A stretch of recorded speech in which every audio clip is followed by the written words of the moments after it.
ফারহান ভাই, আমরা তো মনে হয় লাইভে চলে গিয়েছি না? জি জি, আমরা লাইভে চলে গিয়েছি। ওকে, হ্যাঁ।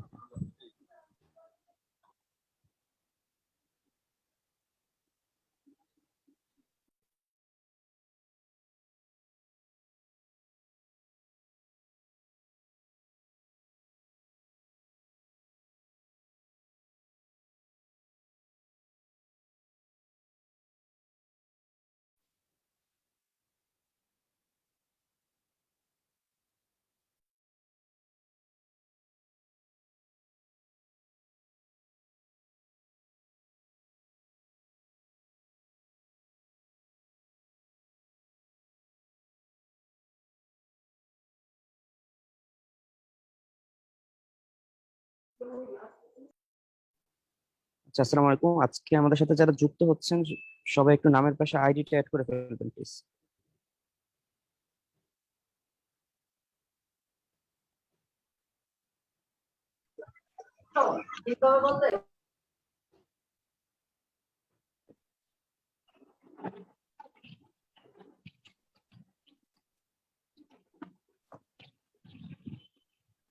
হ্যাঁ, মাহাদিকে জয়েন দিয়েছো? হ্যাঁ ভাই, হ্যাঁ জয়েন করেছি। ওকে ওকে, হ্যাঁ ঠিক আছে। তাহলে তোমরা আগে যেখান থেকে যেখানে পড়াচ্ছিলে ওইখান থেকে শুরু করো, সমস্যা নেই। আগের জি ভাই, লাইভটা গ্রুপে আছে, আর এইখানে ইনশাল্লাহ আরো অনেকে জয়েন দিতে পারবে। জি ভাই, ইনশাআল্লাহ। শুকরিয়া ভাই। ওকে, আচ্ছা, সবাই কি চলে আসছে? একটু ওয়েট মোটামুটি করি আমাদের ভাইয়া, পার্টিসিপেন্টস এখন 55। 83 পার্টিসিপেন্ট। আচ্ছা, একটু ওয়েট করি তাহলে।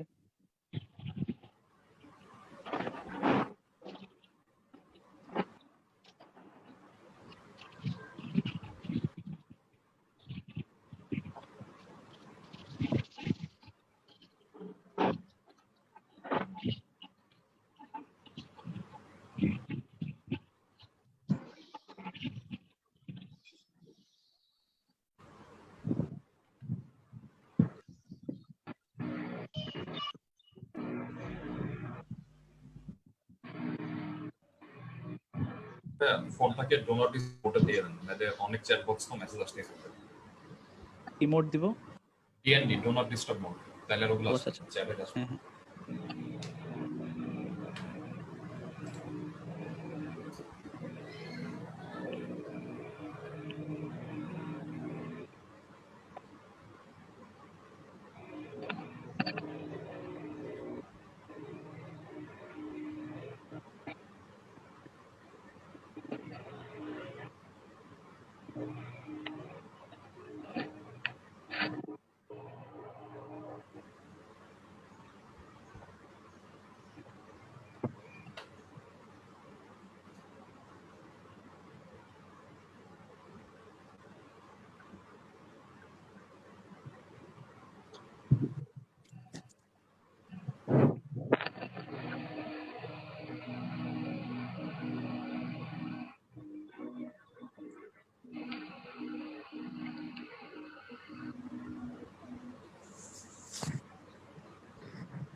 হ্যাঁ, ফোনটা ডো নট ডিস্টার্ব মোডে ডো নট এখনো ডিস্টার্ব যায়নি। মোডে দিছিলাম।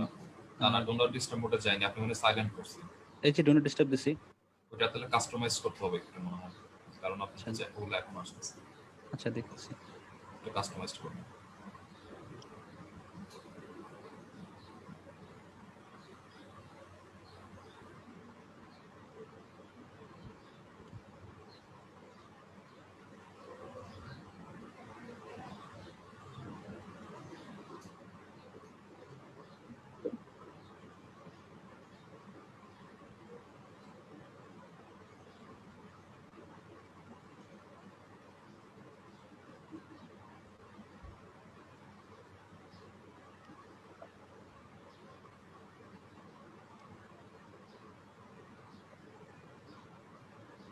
আচ্ছা, 100 জন হয়েছে, আমরা কি শুরু করব? শুরু করা যাবে। হ্যাঁ, শুরু করে দাও। আর লাইভেও হচ্ছে, সমস্যা নেই।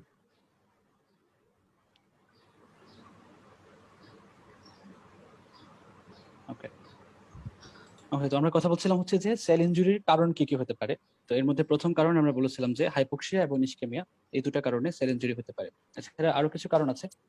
আমরা যদি এভাবে ভাগ করি যে ফিজিক্যাল কি কি আছে, কেমিক্যাল কি কি আছে, তো আমরা যদি ফিজিক্যাল এজেন্ট কিছু দেখার চেষ্টা করি, তো ফিজিক্যাল এজেন্ট কি কি আছে, দেখো যে প্রথমে দেখি যে ফিজিক্যাল এজেন্ট কি কি আছে।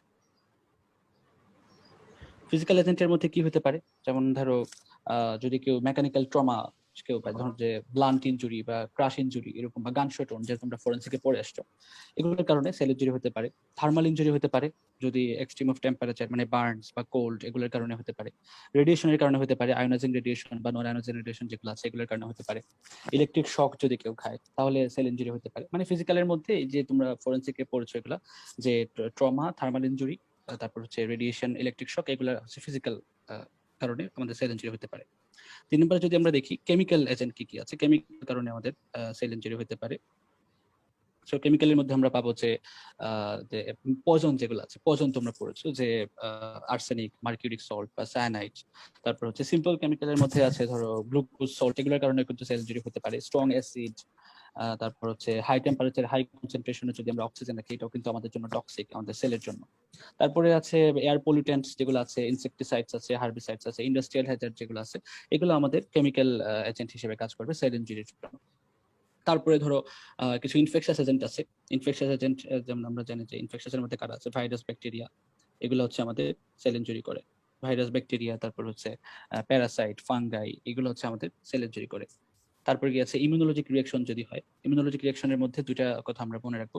একটা হচ্ছে অটো ইমিউনিটি। অটো ইমিউনিটি তোমরা জানো যে যদি আমাদের সেলফ অ্যান্টিজেন গুলা যদি আমাদের কি করে, মানে আমাদের যদি সেলফ অ্যান্টিজেন ক্রিয়েট হয়, মানে আমাদের নিজের দেহের ইমিউন সিস্টেম যদি আমার বডির সেলগুলোকে ধ্বংস করতে থাকে, এটা হচ্ছে অটো ইমিউনিটি। এবং অটো ইমিউন ডিজিজেও কিন্তু সেল ইনজুরি হয় বা সেলগুলো হচ্ছে অ্যাডাপটেটিভ রেসপন্স চলে যায়। তারপর হচ্ছে হাইপার সেনসিটিভিটি যদি হয়। হাইপার সেনসিটিভিটি তোমরা জানো যে এক্সাজারেটেড রেসপন্স, ঠিক আছে, কোনো একটা এক্সটার্নাল এজেন্টের প্রতি যে আমাদের যে ইমিউন রিঅ্যাকশনটা, সেটা যদি অনেক বেশি হাইটেন্ড হয়, অনেক বেশি এক্সাজারেটেড হয়, সেক্ষেত্রে আমরা এটাকে বলি হচ্ছে এক্সাজারেটেড রেসপন্স। তো এটা হতে পারে ইমিউনোলজিক রেসপন্সের কারণে। ইমিউনোলজিক রিঅ্যাকশনের কারণেও আমাদের সেল ইনজুরি হতে পারে।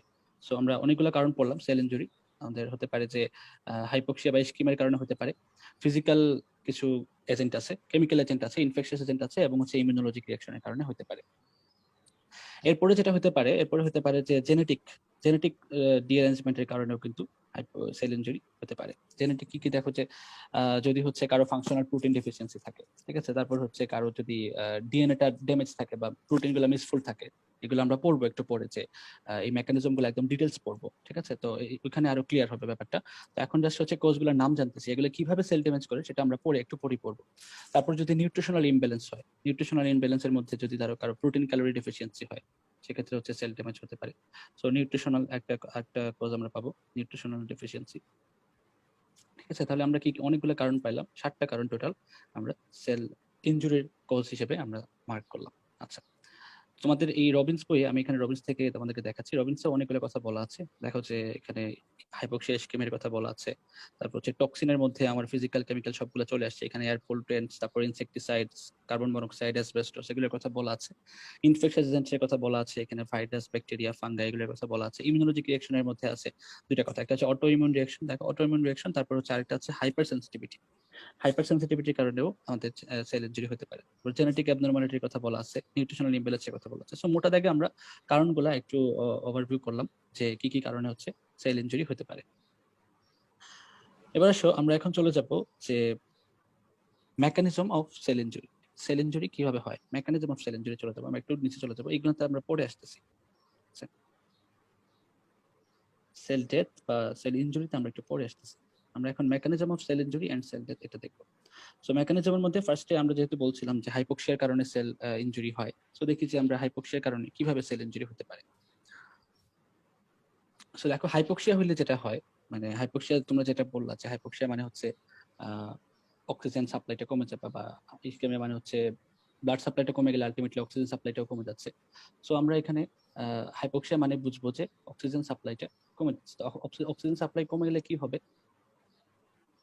অক্সিজেন সাপ্লাই কমে গেলে যেটা হবে যে দেখা যাবে যে এই যে এখানে দেখো যে persistent two severe hypoxia ischemia ultimately lead to failure of ATP generation and depletion of ATP in cells. So oxygen সাপ্লাইটা কমে গেলে আমাদের এটিপি তৈরি হবে না। আমরা জানি যে এটিপি কিভাবে তৈরি হয়, আমরা জানি যে এটিপি তৈরি হয় আসলে তোমার অক্সিডেটিভ ফসফোরাইলেশনের মাধ্যমে, যেখানে অক্সিজেনটা মাস্ট দরকার হয়, তাই না? অক্সিডেটিভ ফসফোরাইলেশনে অক্সিজেনটা মাস্ট দরকার হয় এবং এই প্রক্রিয়া আসলে এটিপি তৈরি হয়। এখন যদি অক্সিজেন না আসে তাহলে কিন্তু আমাদের এটিপি তৈরি হবে না, এবং এটিপি তৈরি না হলে কিছু ইফেক্ট পড়বে আমাদের সেলের মধ্যে। এই ইফেক্টগুলো কি কি? দেখো যে reduced activity of plasma membrane, আমাদের প্লাজমা মেমব্রেনের অ্যাক্টিভিটিটা কমে যাবে। এখানে যেটা হয় যে আমাদের প্লাজমা মেমব্রেন যে সোডিয়াম পাম্প বা যে পাম্পগুলো থাকে, যেগুলো আসলে এটিপি ডিপেন্ডেন্ট পাম্প আছে, এই পাম্পগুলা অ্যাক্টিভিটি কমে গেলে তখন সেখানে হচ্ছে অ্যাকুমুলেশন হবে সোডিয়াম এবং পটাশিয়াম ইফ্লাক্স হবে। তো এইসব হলে মানে এখানে সেলগুলো ওয়াটার গেইন করবে, মানে যখন এই সোডিয়াম পাম্পটা কাজ করবে না তখন সোডিয়াম অ্যাকুমুলেশন হবে, সাথে হচ্ছে সেলটা হচ্ছে ওয়াটার গেইন করবে, এবং ওয়াটার গেইন করলে সেলটা সোয়েলিং হবে এবং হচ্ছে আলটিমেটলি সেলটা ইনজুর্ড হবে। সো এখানে যেটা হয় যে ফার্স্টে আমরা বলবো যে যেহেতু অক্সিজেন আসতেছে না, হাইপোক্সিয়া হইলে এটিপি সিনথেসিসটা কমে যাবে বা এটিপি কমে যাবে, ফেলিউর অফ এটিপি জেনারেশন হবে, এবং এটিপি জেনারেশন ফেলিউর হলে সেখানে প্লাজমা মেমব্রেনের যে এটিপি ডিপেন্ডেন্ট সোডিয়াম পাম্পগুলো আছে সেটা হচ্ছে অ্যাক্টিভিটিটা কমে যাবে। তারপর কি হবে? অ্যানারোবিক গ্লাইকোলাইসিস হবে। আমরা জানি যে অ্যানারোবিক গ্লাইকোলাইসিস হচ্ছে অক্সিজেনের অ্যাবসেন্সে হয়। অ্যানারোবিক গ্লাইকোলাইসিস কি হলে কি হবে? ল্যাকটিক অ্যাসিড বেড়ে যাবে, ল্যাকটিক অ্যাসিড অ্যাকুমুলেশন হবে, তারপর হচ্ছে পিএইচ কমে যাবে, এবং হচ্ছে যে মেইন সেলুলার এনজাইম যেগুলো আছে এগুলোর অ্যাক্টিভিটিটা কমে যাবে। সো এই দুটা ফাংশন আমরা দেখলাম যে হচ্ছে যদি এটিপি না থাকে, এটিপি কমে যায়, তাহলে এই প্রবলেমগুলো হতে পারে। তোমরা এটা একটা সারপ্রাইজিং ব্যাপার যে আমাদের একটা সেলে মানে আমাদের যে হেলদি হিউম্যান সেলগুলো আছে তারা হচ্ছে প্রতিদিন প্রায় 50 থেকে 75 কেজি এটিপি বার্ন করে, এবং এইভাবে তারা এই এটিপি গুলা বার্ন করার মাধ্যমে এনার্জি প্রডিউস করে এবং যাবতীয় কাজগুলো করে। এখন এই যেখানে 50 থেকে 75 কেজি এটিপি দরকার হয় প্রতিদিন, সেখানে যদি এটিপি প্রোডাকশনই না হয়, এটিপি লস হয়, তাহলে মানে কি পরিমাণ রিস্কে থাকবে এবং কি ক্যাটাস্ট্রফিক ফেলিওর হবে এটা আসলে বোঝাই যাচ্ছে। ঠিক আছে, সো এটিপির কারণে আরো কিছু প্রবলেম হবে। যেমন দেখো যে আমাদের যে রাইবোসোম গুলো থাকে হচ্ছে এন্ডোপ্লাজমিক রেটিকুলামে, না? আমরা জানি যে রাফ এন্ডোপ্লাজমিক রেটিকুলাম যেগুলো থাকে এগুলোর গায়ের মধ্যে রাইবোসোম লেগে থাকে। তো ওইখান থেকে ডিটাচমেন্ট হবে, মানে এন্ডোপ্লাজমিক রেটিকুলাম থেকে রাইবোসোম গুলা ডিটাচমেন্ট হয়ে যাবে। দেখো যে detachment of ribosome from the rough endoplasmic reticulum. তো এখন যদি রাফ এন্ডোপ্লাজমিক রেটিকুলাম থেকে রাইবোসোম গুলো ডিটাচ হয়ে যায় তাহলে কিন্তু আমাদের প্রোটিন প্রোডাকশন আলটিমেটলি হ্যাম্পার হবে। সো হচ্ছে প্রোটিন প্রোডাকশনটা কমে যাবে, প্রোটিন সিনথেসিস কমে যাবে। So consequent reduction in protein synthesis. তাহলে এখানে ওভারঅল দেয়া আছে যদি হচ্ছে হাইপোক্সিয়া হয় বা ইসকেমিয়া হয়, যেমন যদি ইসকেমিয়া হয় তাহলে হচ্ছে কি হবে? মাইটোকন্ড্রিয়াতে অক্সিডেটিভ ফসফোরাইলেশনটা কমে যাবে, অক্সিডেটিভ ফসফোরাইলেশন কমে গেলে এটিপি কমে যাবে, এটিপি কমে গেলে কি হবে? একদিকে সোডিয়াম পাম্প কমে যাবে, সোডিয়াম পাম্প কমে গেলে আমাদের influx of calcium, water and sodium, influx of potassium হবে, এবং আলটিমেটলি আমাদের এন্ডোপ্লাজমিক রেটিকুলামে সোয়েলিং হবে, সেলুলার সোয়েলিং হবে, লস অফ মাইক্রোভিলাই এবং ব্লেব তৈরি হবে। ব্লেব মানে হচ্ছে আমাদের যে প্লাজমা মেমব্রেন আছে, প্লাজমা মেমব্রেন গুলার অ্যাবনর্মাল প্রোট্রুশন, মানে সেলের বাইরে প্লাজমা মেমব্রেন গুলো প্রোট্রুটেড হয়ে থাকবে, এটাকে আমরা ব্লেব বলি। তো এই কনসিকুয়েন্স গুলো হবে যদি সোডিয়াম পাম্পটা বন্ধ হয়ে যায়। এবার ধরো যদি অ্যানারোবিক গ্লাইকোলাইসিস হয় তাহলে কি হবে? গ্লাইকোজেন কমে যাবে, ল্যাকটিক অ্যাসিড বেড়ে যাবে, তাই না? আমরা জানি যে অ্যানারোবিক গ্লাইকোলাইসিসে ল্যাকটিক অ্যাসিড প্রডিউস হয়। তাহলে ল্যাকটিক অ্যাসিড বেড়ে গেলে পিএইচটা কমে যাচ্ছে, যেটাও আমাদের সেলের জন্য হ্যাম্পার হবে, সেলের জন্য ক্ষতিকারক। আর হচ্ছে যেহেতু রাইবোসোম গুলো ডিটাচ হয়ে যাচ্ছে তাহলে আমাদের প্রোটিন সিনথেসিসটা কমে যাবে। তাহলে এটা হচ্ছে হাইপোক্সিয়ার কারণে কিভাবে সেল ইনজুরি হয় তার মেকানিজম। হাইপোক্সিয়ার কারণে কিভাবে সেল ইনজুরি হয় সেটার মেকানিজম আমরা দেখলাম। আচ্ছা, এরপরে আমরা দেখবো যে হচ্ছে ischaemic reperfusion injury. Ischaemic reperfusion injury কিভাবে কাজ করে? দেখো যে এটা একটা খুবই ইম্পর্টেন্ট একটা মেকানিজম সেল ড্যামেজের, ইসকেমিক রিপারফিউশন ইনজুরি। এখানে যেটা হয় যে ধরো এক জায়গায় ইসকেমিয়া হইলো, ঠিক আছে? আমরা জানি যে decrease blood flow to a tissue organ is called ischaemia. এখন হচ্ছে ইসকেমিয়া হইলো, ইসকেমিয়া হওয়ার পরে আমরা যখন আবার সেখানে ব্লাড ফ্লোটা রিস্টোর করলাম, মানে ধরো ইসকেমিয়া যে কারণে হয়েছে সেই কারণটা যখন আমরা সরায় ফেললাম, ঠিক আছে? তো ওই কারণটা সরানোর পরে কি হবে? ব্লাড ফ্লোটা আবার রিস্টোর হবে, আবার ওইখানে ব্লাড যাবে যেখানে যে জায়গাটাতে ব্লাড আটকায় ছিল। ধরো হচ্ছে আমি এখানে দেখাই, যদি ধরো হচ্ছে এই ব্লাড ফ্লো এখানে ইসকেমিয়া হয়েছে যার কারণে এই অর্গানে ব্লাড যাইতে পারতেছে না। এখন আমি যদি এটাকে সরাই ফেলি তাহলে এখানে ব্লাড রিস্টোর হবে, এবং এই ব্লাড রিস্টোর হওয়ার কারণে এই জিনিসটা আবার ভালো হয়ে যাওয়ার কথা ছিল, না? যে এটা ঠিক হয়ে যাওয়ার কথা ছিল, যেহেতু ব্লাড ফ্লোটা আবার ঠিক হয়ে গেছে। সো এই যে এখানে যে সেলগুলো ইনজুর হয়েছিল এই সেলগুলো আবার মানে ভালো হয়ে যাওয়ার কথা ছিল, কিন্তু দেখা যায় যে অনেক কিছু ক্ষেত্রে আমরা ইসকেমিয়াটা সরানোর পরেও এই সেলগুলা ক্ষতিগ্রস্ত হয়, মানে যেখানে ভালো হওয়ার কথা সেখানে কিন্তু ক্ষতিগ্রস্ত হয়। সো এটাকে বলছি আমরা ইসকেমিক রিপারফিউশন ইনজুরি বা ইসকেমিয়া রিপারফিউশন ইনজুরি। সো এটার সংজ্ঞাটা কি? ডেফিনিশনটা হচ্ছে, under certain circumstances the restoration of blood flow to ischemic but viable tissue results paradoxically an increase cell injury. মানে যেখানে ইসকেমিয়া সরানোর পরে সেলটা ভালো হওয়ার কথা ছিল, সেল ইনজুরিটা ভালো হয়ে যাওয়ার কথা ছিল, কিন্তু উল্টাটা হচ্ছে, আরো সেল ইনজুরিটা বেড়ে যাচ্ছে। এটাকে আমরা বলছি ইসকেমিয়া রিপারফিউশন ইনজুরি। তো এটা কেন হয়, এটা এটা এটা কেন হয়, বা এটার মানে ইম্পর্টেন্সটা কি? এটার ইম্পর্টেন্সটা হচ্ছে, দেখো যে যখন মায়োকার্ডিয়াল ইনফেকশন হয় বা সেরেব্রাল ইনফেকশন হয়, তখন যদি আমরা এই ইনফেকশনটাকে ডিরেক্টলি ভালো করে ফেলতে চাই বা এখানে আমরা আবার ব্লাড ফ্লোটা রিস্টোর করতে চাই, তাহলে কিন্তু এটা আমাদের জন্য উল্টা হতে পারে। এটা হচ্ছে এটা ক্লিনিক্যাল ইম্পর্টেন্স এবং এটার জন্য জানা থাকা দরকার। ঠিক আছে, এখন মেকানিজমটা কি? মেকানিজমটা হচ্ছে, প্রথম যেটা হতে পারে সেটা হচ্ছে যে এখানে কিছু রিঅ্যাক্টিভ অক্সিজেন স্পেসিস তৈরি হতে পারে। এই ব্যাপারটা আমরা এখনো পড়ি না, একটু পরে পড়বো, আপাতত শুনে রাখো যে এখানে কিছু ফ্রি রেডিক্যাল প্রডিউস হতে পারে। ফ্রি রেডিক্যাল, তোমরা জানো যে ফ্রি রেডিক্যাল কি জিনিস? তোমরা কেউ কি জানো ফ্রি রেডিক্যাল কি জিনিস? একটু বলো তো দেখি, ফ্রি রেডিক্যাল কি? কে বলতে পারবা? কে বলতে পারবা ফ্রি রেডিক্যাল কি? আচ্ছা ভাইয়া ওই যে ইলেকট্রন গুলো সুষমভাবে বিভাজন হয়ে যেত। আচ্ছা আচ্ছা আমি বলি, দেখো ঠিক আছে, ফ্রি রেডিক্যাল হচ্ছে একটা আনস্টেবল কেমিক্যাল কম্পাউন্ড, যেখানে হচ্ছে আসলে আউটার অরবিটে মানে বাইরের কক্ষপথে একটা সিঙ্গেল আনপেয়ার্ড ইলেকট্রন থাকবে। ঠিক আছে, এটা একটা আনস্টেবল, একটা খুবই আনস্টেবল একটা কম্পাউন্ড, যেখানে বাইরের কক্ষপথে আউটার অরবিটে একটা সিঙ্গেল আনপেয়ার্ড ইলেকট্রন থাকবে। ঠিক আছে, এটাকে আমরা বলি হচ্ছে ফ্রি রেডিক্যাল। এখন ফ্রি রেডিক্যাল কি কি হতে পারে? যেমন আমি একটা ফ্রি রেডিক্যালের উদাহরণ দিই। একটা ফ্রি রেডিক্যাল আছে হচ্ছে যে সুপার অক্সাইড অ্যানায়ন, তারপর হচ্ছে হাইড্রোক্সিন পারঅক্সাইড থেকে যেটা হতে পারে হাইড্রোক্সিল আয়ন যেটা হতে পারে, এগুলো হচ্ছে আমাদের ফ্রি রেডিক্যাল। ঠিক আছে, তারপর হচ্ছে ধরো আরো আরো কিছু নাইট্রোজেন রিয়েক্টিভ ফ্রি রেডিক্যাল আছে, যেমন হচ্ছে আমাদের পারঅক্সিনাইট্রেট অ্যানায়ন, তারপর হচ্ছে NO3, এগুলো হচ্ছে আমাদের ফ্রি রেডিক্যাল। ঠিক আছে, এগুলাকে ফ্রি রেডিক্যাল বলা হয়। তো এগুলা যখন প্রডিউস হয় ইসকেমিক রিপারফিউশন ইনজুরিতে, তখন আসলে আমাদের সেল ড্যামেজ হয়। তো আমরা কথা বলছিলাম হচ্ছে ইসকেমিক রিপারফিউশন ইনজুরিতে কিভাবে সেল ড্যামেজ হয় বা সেল ইনজুরি হয়। সো প্রথম মেকানিজমটা কি বললাম, যে হচ্ছে কিছু ফ্রি রেডিক্যাল তৈরি হবে, যার কারণে হচ্ছে সেল ড্যামেজ হবে। তারপরে হচ্ছে এই ফ্রি রেডিক্যাল এগুলাকে বডি থেকে বের করে দেওয়ার জন্য, এই ফ্রি রেডিক্যাল গুলা নিয়ে আরো ডিটেলস কথা আছে, একটু পড়ে যাচ্ছে এখন, এই জন্য আর বেশি কথা বলছি না এটা নিয়ে। এই ফ্রি রেডিক্যাল গুলা বডি থেকে সরাই দেওয়ার জন্য আমাদের একটা মেকানিজম আছে, সেটাকে আমরা বলি হচ্ছে অ্যান্টি অক্সিডেন্ট মেকানিজম। তো ওই অ্যান্টি অক্সিডেন্ট মেকানিজমটাও কিন্তু ইসকেমিক রিপারফিউশন ইনজুরিতে কমে যায়। এই কারণে এই ফ্রি রেডিক্যাল গুলা বডি থেকে সরতে পারে না, বা ওই জায়গা থেকে ওই মানে ইনজুর্ড সেল থেকে সরতে পারে না, তার কারণে আরো বেশি ক্ষতি করে। সো কিভাবে ফ্রি রেডিক্যাল গুলা মানে প্রোডাকশন হয়? এরা হচ্ছে তোমার যে রিপারফিউজ যে টিস্যুটা আছে, মানে যে টিস্যুটা ক্ষতিগ্রস্ত হয়েছে এসকেএম এর কারণে, যেমন এখানে আমরা যে টিস্যুর কথা বলছিলাম, এই যে এই টিস্যুটা যেটা ক্ষতিগ্রস্ত হয়েছে, এই টিস্যুর তো মাইটোকন্ড্রিয়া কি হয়েছে, মাইটোকন্ড্রিয়া ড্যামেজ হয়েছে। মাইটোকন্ড্রিয়া ড্যামেজ হওয়ার কারণে এটা হচ্ছে, আমরা আবার যখন এখানে ব্লাড ফ্লোটা রিস্টোর করব, তখন এই যে অক্সিজেনটা যাবে, সেই অক্সিজেনটা আসলে মাইটোকন্ড্রিয়াটা রিডাকশন করতে পারবে না। ঠিক আছে, মানে ইনকমপ্লিট রিডাকশন হবে, কারণ এখানে যে সেলটা সেটা অলরেডি ড্যামেজ সেল এবং মাইটোকন্ড্রিয়াটাও ড্যামেজ হয়ে আছে।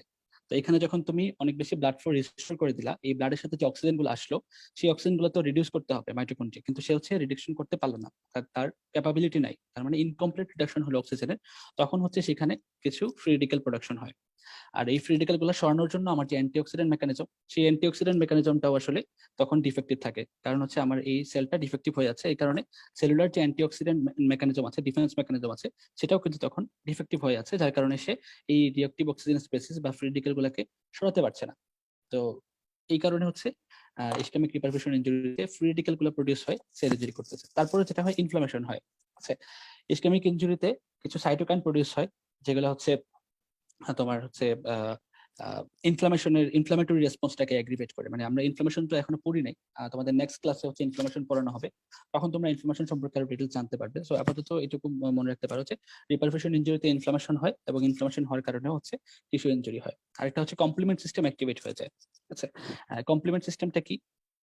এটা হচ্ছে কমপ্লিমেন্ট সিস্টেম হচ্ছে কিছু প্রোটিনের মানে বলা যায় যে 20 to 25 প্রোটিন মিলে একটা একটা সিস্টেম তৈরি করে, যেটা হচ্ছে তোমার আমাদের অ্যান্টিবডি গুলাকে অ্যাক্টিভেট করে, কিছু আইজিএম অ্যান্টিবডি গুলো অ্যাক্টিভেট করে, ঠিক আছে।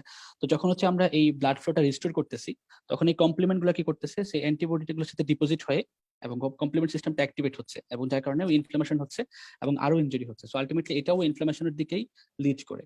সো তিনটা কারণে আমি বললাম যে হচ্ছে ইসকেমিয়া রিপারফিউশন ইনজুরিতে তিনটা কারণে সেল ড্যামেজ হতে পারে। ফার্স্ট অফ অল হচ্ছে যদি এখানে আমরা ব্লাড রিস্টোর করি, তাহলে এখানে কিছু ফ্রি রেডিক্যাল তৈরি হয় এবং ফ্রি রেডিক্যাল গুলা আমাদের ক্ষতি করতেছে সেলের। তারপর হচ্ছে ইনফ্লামেটরি রেসপন্স এখানে ইনডিউস হয়, এবং ইনফ্লামেটরি রেসপন্সের কারণে এখানে সেল ড্যামেজ হচ্ছে। আর 3 নাম্বার হচ্ছে কমপ্লিমেন্ট সিস্টেম অ্যাক্টিভেট হয়ে যায়, এবং কমপ্লিমেন্ট সিস্টেম অ্যাক্টিভেট হলে সেও কিন্তু আলটিমেটলি ইনফ্লামেশনকেই কি করতেছে, অ্যাগ্রিভেট করতেছে, তখন হচ্ছে আবারও সেল ড্যামেজ হচ্ছে। তো এইসব কারণে ইসকেমিয়া রিপারফিউশন ইনজুরিতে আমাদের সেল ড্যামেজ হচ্ছে। তো দেখো এখানে বলা আছে যে new damage may be initiated during deoxygenation by increase generation of reactive oxygen species, এটা আরো ডিটেইলে পরে বলা আছে। তারপর হচ্ছে দেখো যে it enhances the influx of leukocyte and plasma protein, mainly হচ্ছে ইনফ্লামেশন, মানে ইনফ্লামেশনে লিউকোসাইট আসে, কিছু প্লাজমা প্রোটিন আসে, তারপর হচ্ছে কমপ্লিমেন্ট প্রোটিন গুলা বাইন্ড করতে পারে। সো আলটিমেটলি এই byproduct exacerbate the cell injury and inflammation. So লাস্টে যেটা বলা আছে যে এই সবগুলো মেকানিজম আলটিমেটলি ইনফ্লামেশনকে এক্সাকারবেট করে বা ইনফ্লামেশন ইনহ্যান্স করে, তখন হচ্ছে সেল ইনজুরি হয়। সো এই তিনটা মেকানিজমে ইসকেমিয়া রিপারফিউশন ইনজুরিতে সেল ইনজুরি হতে পারে। এরপরে আসি অক্সিডেটিভ স্ট্রেস। এটাই হচ্ছে আমাদের ওই যে রিঅ্যাক্টিভ অক্সিজেন স্পেসিসের কারণে যেটা হয়, অর্থাৎ আমাদের ফ্রি রেডিক্যাল গুলা। অক্সিডেটিভ স্ট্রেস এটা আসলে বোঝা যাচ্ছে যে accumulation of oxygen derived free radicals, মানে হচ্ছে যখন হচ্ছে একটা সেলের মধ্যে অনেক বেশি ফ্রি রেডিক্যাল অ্যাকুমুলেট হয়ে যাবে, তখনই সেখানে অক্সিডেটিভ স্ট্রেস তৈরি হবে এবং সেলগুলা ইনজোর্ড হবে, ঠিক আছে। তো দেখো আমরা কি বলা আছে যে oxidative stress refers to cellular abnormalities that are induced by reactive oxygen species which belong to a group of molecules known as free radicals. So free radicals গুলো যখন accumulate হয়ে যায়, তখনই কেবল অক্সিডেটিভ স্ট্রেস তৈরি হয়। আচ্ছা, এখন ফ্রি রেডিক্যাল জিনিসটা কি? এখন যে ফ্রি রেডিক্যাল হচ্ছে, free radicals are chemical species with a single unpaired electron in an outer orbit, এবং এরা হচ্ছে এক্সট্রিমলি আনস্টেবল। এরা হচ্ছে রিয়েক্ট করে ইনঅর্গানিক এন্ড অর্গানিক মলিকিউলস এর সাথে যখন সেলে জেনারেট হয়, এবং এরা নিউক্লিক অ্যাসিডকে অ্যাটাক করে, variety of cellular protein and lipids, এবং অনেকগুলো প্রোটিন এবং লিপিডকেও অ্যাটাক করে এগুলোকে ধ্বংস করে ফেলে। সো হচ্ছে ফ্রি রেডিক্যাল আমাদের বডির জন্য বা আমাদের সেলগুলোর জন্য খুবই হার্মফুল একটা সাবস্টেন্স। এরা যখন প্রডিউস হয়, তখন হচ্ছে আমাদের সেল ড্যামেজ করে এবং অক্সিডেটিভ স্ট্রেস তৈরি করে। এখন হচ্ছে কিভাবে এই রিঅ্যাক্টিভ অক্সিজেন স্পেস গুলা বডির মধ্যে প্রডিউস হয়, কিভাবে এরা জেনারেট হয়, তাই না? এটা জানা দরকার, যেহেতু আমরা জানতেছি যে এরা আমাদের ক্ষতি করতেছে, ইসকেমিয়া রিপারফিউশন ইনজুরিতেও আমাদের ক্ষতি করতেছে। সো এখন জানা দরকার যে এই ফ্রি রেডিক্যাল গুলা কিভাবে আমাদের বডিতে চলে আসতেছে বা কিভাবে তৈরি হচ্ছে। তো দেখো এখানে যেটা বলা যায় যে কিভাবে তৈরি হচ্ছে মেকানিজম, আমাদের প্রথম কথা হচ্ছে এটা আমাদের সেলের মধ্যে যখন হচ্ছে মাইটোকন্ড্রিয়াতে রিডাকশন অক্সিডেশন রিঅ্যাকশন গুলা হচ্ছে। নর্মালি আমাদের মাইটোকন্ড্রিয়াতে রেসপিরেশনে অনেকগুলা রিঅ্যাকশন মেনটেন করে, যখন রেসপিরেশন প্রসেস চলতে থাকে আমরা জানি মাইটোকন্ড্রিয়াতে আমাদের ক্রেবস সাইকেল চলে, তারপর হচ্ছে ইলেকট্রন ট্রান্সপোর্ট চেইন চলে। এই সকল রিঅ্যাকশন গুলো চলতেছে যখন, এখানে কিন্তু অনেক রিডাকশন অক্সিডেশন বিক্রিয়া হচ্ছে।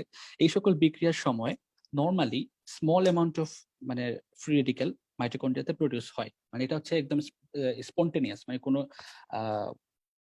একদম ফিজিওলজিক্যালি যখন আমাদের সেলের মাইটোকন্ড্রিয়াতে রেসপিরেশন চলতেছে, তখন ওই যে ফটোলাইসিস হয়, তারপর হচ্ছে ক্রেব সাইকেলে যে বিক্রিয়াগুলো হচ্ছে, সেখানে অনেকগুলা রিডক্স বিক্রিয়া হচ্ছে বা মানে রিডাকশন অক্সিডেশন বিক্রিয়া হচ্ছে।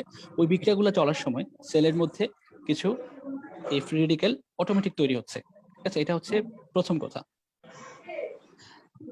তাহলে প্রথম কথা কি, যে এই আরওএস গুলা, রিঅ্যাক্টিভ অক্সিজেন গুলা produced normally in small amounts in all cells during the reduction oxidation reactions that occur during mitochondrial respiration and energy generation. So এই সময় এটা অটোমেটিক্যালি হচ্ছে কিছু কিছু। তারপরে দেখো আর কিভাবে তৈরি হতে পারে, ফ্যাগোসাইটিক লিউকোসাইটস, মেইনলি নিউট্রোফিল এবং ম্যাক্রোফেজ। এই নিউট্রোফিল এবং ম্যাক্রোফেজ যারা হচ্ছে আমাদেরকে ফ্যাগোসাইটোসিস করে, যা আমাদের মানে যে কোনো প্যাথোজেন বা যে কোনো হচ্ছে অ্যান্টিজেন যদি বডিতে প্রবেশ করে, তখন এগুলাকে যে খেয়ে ফেলে, যে প্রসেসটা এই ফ্যাগোসাইটোসিস করে। এবং আমরা জানি যে দুইটা ফ্যাগোসাইটিক মানে আমাদের থাকে, দুইটা ফ্যাগোসাইটিক কণিকা আছে, সেটা হচ্ছে লিউকোসাইট, মানে নিউট্রোফিল আর ম্যাক্রোফেজ মেইনলি, ঠিক আছে। তো ম্যাক্রোফেজ আসে আবার মনোসাইট থেকে। তাহলে নিউট্রোফিল আর মনোসাইট এই দুইটা হচ্ছে আমাদের ফ্যাগোসাইটিক ভেহিকল বা ফ্যাগোসাইটিক কণিকা। তো এরা কি করে, এরা হচ্ছে তাদের যে কাজটা, অর্থাৎ তাদের কাজটা হচ্ছে যে ওই মাইক্রোব গুলাকে ডিস্ট্রয় করা। ওগুলাকে ডিস্ট্রয় করার জন্য তারা হচ্ছে নিজেরাই কিছু আরওএস প্রডিউস করে, নিজেরা কিছু রিঅ্যাক্টিভ অক্সিজেন স্পিসিস প্রডিউস করে। ঠিক আছে, তো যখন হচ্ছে ফ্যাগোসাইটোসিস হয় তখন হচ্ছে ওই যে যখন হচ্ছে ওই মাইক্রো যে প্যাথোজেনটা আছে ওইটা যখন আমার নিউট্রোফিলের ভিতরে ঢুকে যাচ্ছে, তখন আমরা জানি যে ফ্যাগোজোম তৈরি হয়, তাই না?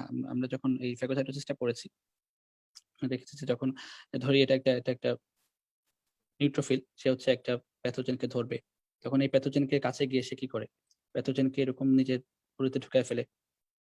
তারপর সে কি করে, তারপর হচ্ছে এটাকে আলটিমেটলি তার দেহের ভিতরে নিয়ে আসে এবং এখানে একটা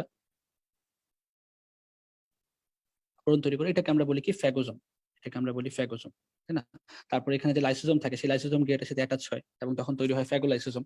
তো এই ফ্যাগোজোম বা ফ্যাগোলাইসোজোম যখন ফর্ম হয় ফ্যাগোসাইটোসিসের সময়, ঠিক তখনই হচ্ছে কিছু রিঅ্যাক্টিভ অক্সিজেন স্পেসিস বা কিছু হচ্ছে ফ্রি রেডিক্যাল সেখানে তৈরি হয়, এটাকে বলা হয় রেসপিরেটরি বার্স্ট। ঠিক আছে, বা হচ্ছে এই এই প্রসেসের মাধ্যমে মাইটোকন্ড্রিয়াল রেসপিরেশনের সময় এই প্রসেসের মাধ্যমে হচ্ছে কিছু ফ্রি রেডিক্যাল গুলো তৈরি হচ্ছে। এছাড়াও আরো কিছু কন্ডিশনের ফ্রি রেডিক্যাল তৈরি হয়।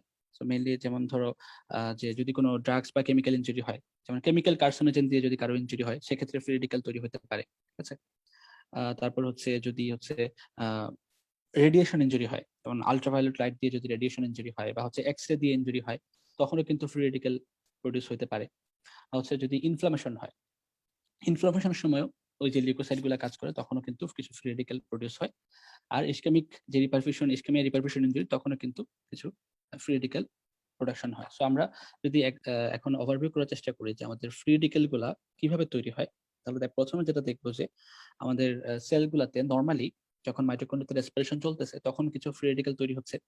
তারপর হচ্ছে যখন আমাদের লিউকোসাইট গুলা, নিউট্রোফিল এবং ম্যাক্রোফেজ যখন ফ্যাগোসাইটোসিস করতে থাকে তখনও কিছু ফ্রি রেডিক্যাল তৈরি হয়। তারপর হচ্ছে যদি রেডিয়েশন ইনজুরি হয় কারো, সেক্ষেত্রে হচ্ছে ফ্রি রেডিক্যাল তৈরি হতে পারে। যদি কারো কেমিক্যাল ইনজুরি হয় কোনো কেমিক্যাল কার্সিনোজেন দিয়ে, সেক্ষেত্রে এই ফ্রি রেডিক্যাল তৈরি হতে পারে। যদি ইনফ্লামেশন হয় তাহলে ফ্রি রেডিক্যাল তৈরি হতে পারে। যদি ইসকেমিয়া রিপারফিউশন ইনজুরি হয় তাহলেও কিন্তু ফ্রি রেডিক্যাল তৈরি হতে পারে। তাহলে এই সকল ভাবে আসলে ফ্রি রেডিক্যাল আমাদের বডিতে তৈরি হয়। আচ্ছা, আমি আবার একটু রিভিউ করি। আমরা কথা বলছিলাম যে সেল ইনজুরির মেকানিজম নিয়ে। ঠিক আছে, আমরা সেল ইনজুরি কিভাবে হয় সেটার মেকানিজম নিয়ে কথা বলছিলাম, এবং প্রথমে আমরা বলেছি যে হাইপোক্সিয়াতে কিভাবে সেল ইনজুরি হয়। সেখানে আমরা দেখিয়েছি যে হাইপোক্সিয়া হলে এটিপি তৈরি হয় না, অক্সিডেটিভ ফসফোরিলেশন কমে যায়, তখন হচ্ছে কয়েকভাবে সেল ইনজুরি হয়। তারপর আমরা দেখাইছি যে ইসকেমিয়া রিপারফিউশন ইনজুরিতে কিভাবে সেল ইনজুরি হয়, ফ্রি রেডিক্যাল তৈরি হওয়ার মাধ্যমে হতে পারে, ইনফ্লামেশনের মাধ্যমে হতে পারে। তারপরে এখন আমরা দেখছি যে কিভাবে ফ্রি রেডিক্যাল গুলা আমাদের সেল ইনজুরি করে। তো এখানে দেখতে গিয়ে আমরা দেখলাম যে আসলে ফ্রি রেডিক্যাল গুলা কিভাবে তৈরি হয় সেটা দেখলাম, যে কয়েকটা ভাবে ফ্রি রেডিক্যাল গুলো আমাদের বডিতে তৈরি হতে পারে। এখন হচ্ছে এই তৈরি হওয়ার পরে আমি আগে বলেছি যে এই ফ্রি রেডিক্যাল গুলাকে দেহ থেকে বের করে দেওয়ার জন্য, বডি থেকে বের করে দেওয়ার জন্য কিছু ডিফেন্স মেকানিজম আমাদের বডিতে আছে। অর্থাৎ আমাদের বডিতে এই ফ্রি রেডিক্যাল গুলোর বিরুদ্ধে এদেরকে নিউট্রালাইজ করার জন্য বা এদেরকে রিমুভ করার জন্য একটা মেকানিজম আছে, যেটার নাম বলছি আমরা অ্যান্টি অক্সিডেন্ট মেকানিজম। ঠিক আছে, এটার নাম বলছি অ্যান্টি অক্সিডেন্ট মেকানিজম। এই মেকানিজম কিভাবে কাজ করে এটা আমরা একটু দেখবো এখন। So first of all, normally হচ্ছে যেহেতু এই কিগুলা ফ্রি রেডিক্যাল গুলা অনেক বেশি আনস্টেবল, আমরা আগে বলেছি যে এগুলো হচ্ছে অনেক বেশি আনস্টেবল, যার কারণে এগুলো আসলে অনেক সময় স্পন্টেনিয়াসলি ডিকে হয়ে যায়, মানে স্পন্টেনিয়াসলি অনেক সময় এগুলো হচ্ছে চলে যায়। আচ্ছা, সো ফার্স্ট কথা হচ্ছে free radicals are inherently unstable and decay spontaneously. So প্রথম কথা হচ্ছে যে ওরা যেহেতু আনস্টেবল অনেক বেশি, সো এই কারণে ওরা স্পন্টেনিয়াসলি ডিকে হয়ে যায়। এরপরে আসি কিছু এনজাইম কাজ করে। অর্থাৎ এখন এখন আসি যে আমার স্ক্যাভেঞ্জিং কি সিস্টেমটা আছে, ফ্রি রেডিক্যাল স্ক্যাভেঞ্জিং সিস্টেমের মধ্যে কিছু এনজাইম কাজ করে যাদেরকে আমরা বলি এনজাইমেটিক অ্যান্টিঅক্সিডেন্ট। ঠিক আছে, যাদেরকে আমরা বলছি হচ্ছে এনজাইমেটিক অ্যান্টিঅক্সিডেন্ট। তো আমাদের এই এনজাইম গুলা কারা আছে, মানে এনজাইমেটিক অ্যান্টিঅক্সিডেন্ট কারা আছে? কিছু এনজাইম এই অ্যান্টিঅক্সিডেন্ট গুলাকে রিমুভ করে। প্রথম এনজাইমটা হচ্ছে আমাদের ক্যাটালেজ। প্রথম এনজাইম হচ্ছে ক্যাটালেজ। ক্যাটালেজ এনজাইম কি করে, যে সুপার অক্সাইড যখন তৈরি হয় বা পারক্সাইড যখন তৈরি হয়, সেই পারক্সাইড গুলাকে ওয়াটার এবং অক্সিজেনে কনভার্ট করে। যখন হচ্ছে আমার বডিতে পারক্সাইড তৈরি হয় কোনো কারণে, তখন সেই পারক্সাইডটাকে সে ভেঙে ফেলে, ভেঙে ওয়াটার এবং অক্সিজেনে কনভার্ট করে ফেলে, যার কারণে এই পারক্সাইড থেকে পরবর্তীতে আর কোনো ফ্রি রেডিক্যাল তৈরি হতে পারে না। তারপরে যে এনজাইমটা কাজ করে সেই এনজাইমটা হচ্ছে সুপার অক্সাইড ডিসমিউটেজ, এসওডি আমি সংক্ষেপে লিখতেছি, সুপার অক্সাইড ডিসমিউটেজ। এই এনজাইমটা কি করে, সে হচ্ছে সুপার অক্সাইড যে ফ্রি রেডিক্যাল গুলো আছে সেগুলোকে সে নিউট্রালাইজ করে ফেলে এবং এগুলাকে হাইড্রোজেন পারঅক্সাইডে কনভার্ট করে ফেলে। আচ্ছা, যে সুপার অক্সাইড যে ফ্রি রেডিক্যাল গুলো থাকে, যেমন হাইড্রোজেন সুপার অক্সাইড বলছিলাম, এটাকে সে হাইড্রোজেন পারঅক্সাইডে কনভার্ট করে ফেলে। মানে এই যে এটা হচ্ছে আমাদের সুপার অক্সাইড একটা ফ্রি রেডিক্যাল, এটাকে সে হাইড্রোজেন পারঅক্সাইডে কনভার্ট করে, এই সুপার অক্সাইড ডিসমিউটেজ। তারপর ক্যাটালেজ এটাকে ভেঙে, ক্যাটালেজ যে এনজাইমটা আছে সেইটাকে ভেঙে হচ্ছে ওয়াটার এবং অক্সিজেনে কনভার্ট করে। তারপরে যে এনজাইমটা আমাদের এখানে কাজ করে,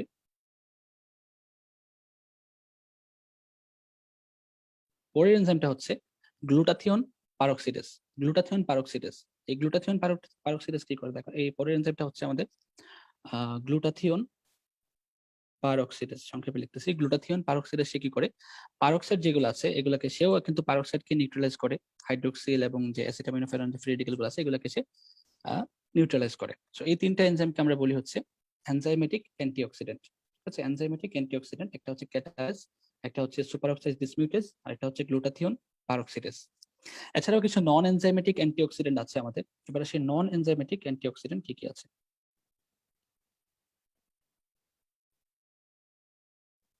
নন এনজাইমেটিক, আচ্ছা নন এনজাইম লিখলাম। নন এনজাইমেটিকের মধ্যে আমরা কিছু এক্সোজেনাস অ্যান্টিঅক্সিডেন্ট দেখি। এক্সোজেনাস অ্যান্টিঅক্সিডেন্টের মধ্যে আছে আমাদের ভিটামিন ই আছে, ভিটামিন ই আমাদের অ্যান্টিঅক্সিডেন্ট। তারপর হচ্ছে ভিটামিন এ এবং হচ্ছে vitamin C. Vitamin A, C, E এই দুইটা হচ্ছে আমাদের অ্যান্টিঅক্সিডেন্ট হিসেবে কাজ করে, এক্সোজেনাসলি অ্যান্টিঅক্সিডেন্ট হিসেবে কাজ করে।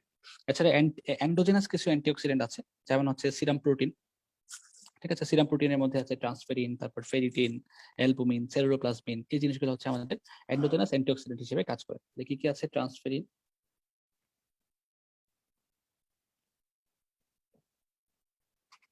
তারপর আছে ফেরিটিন,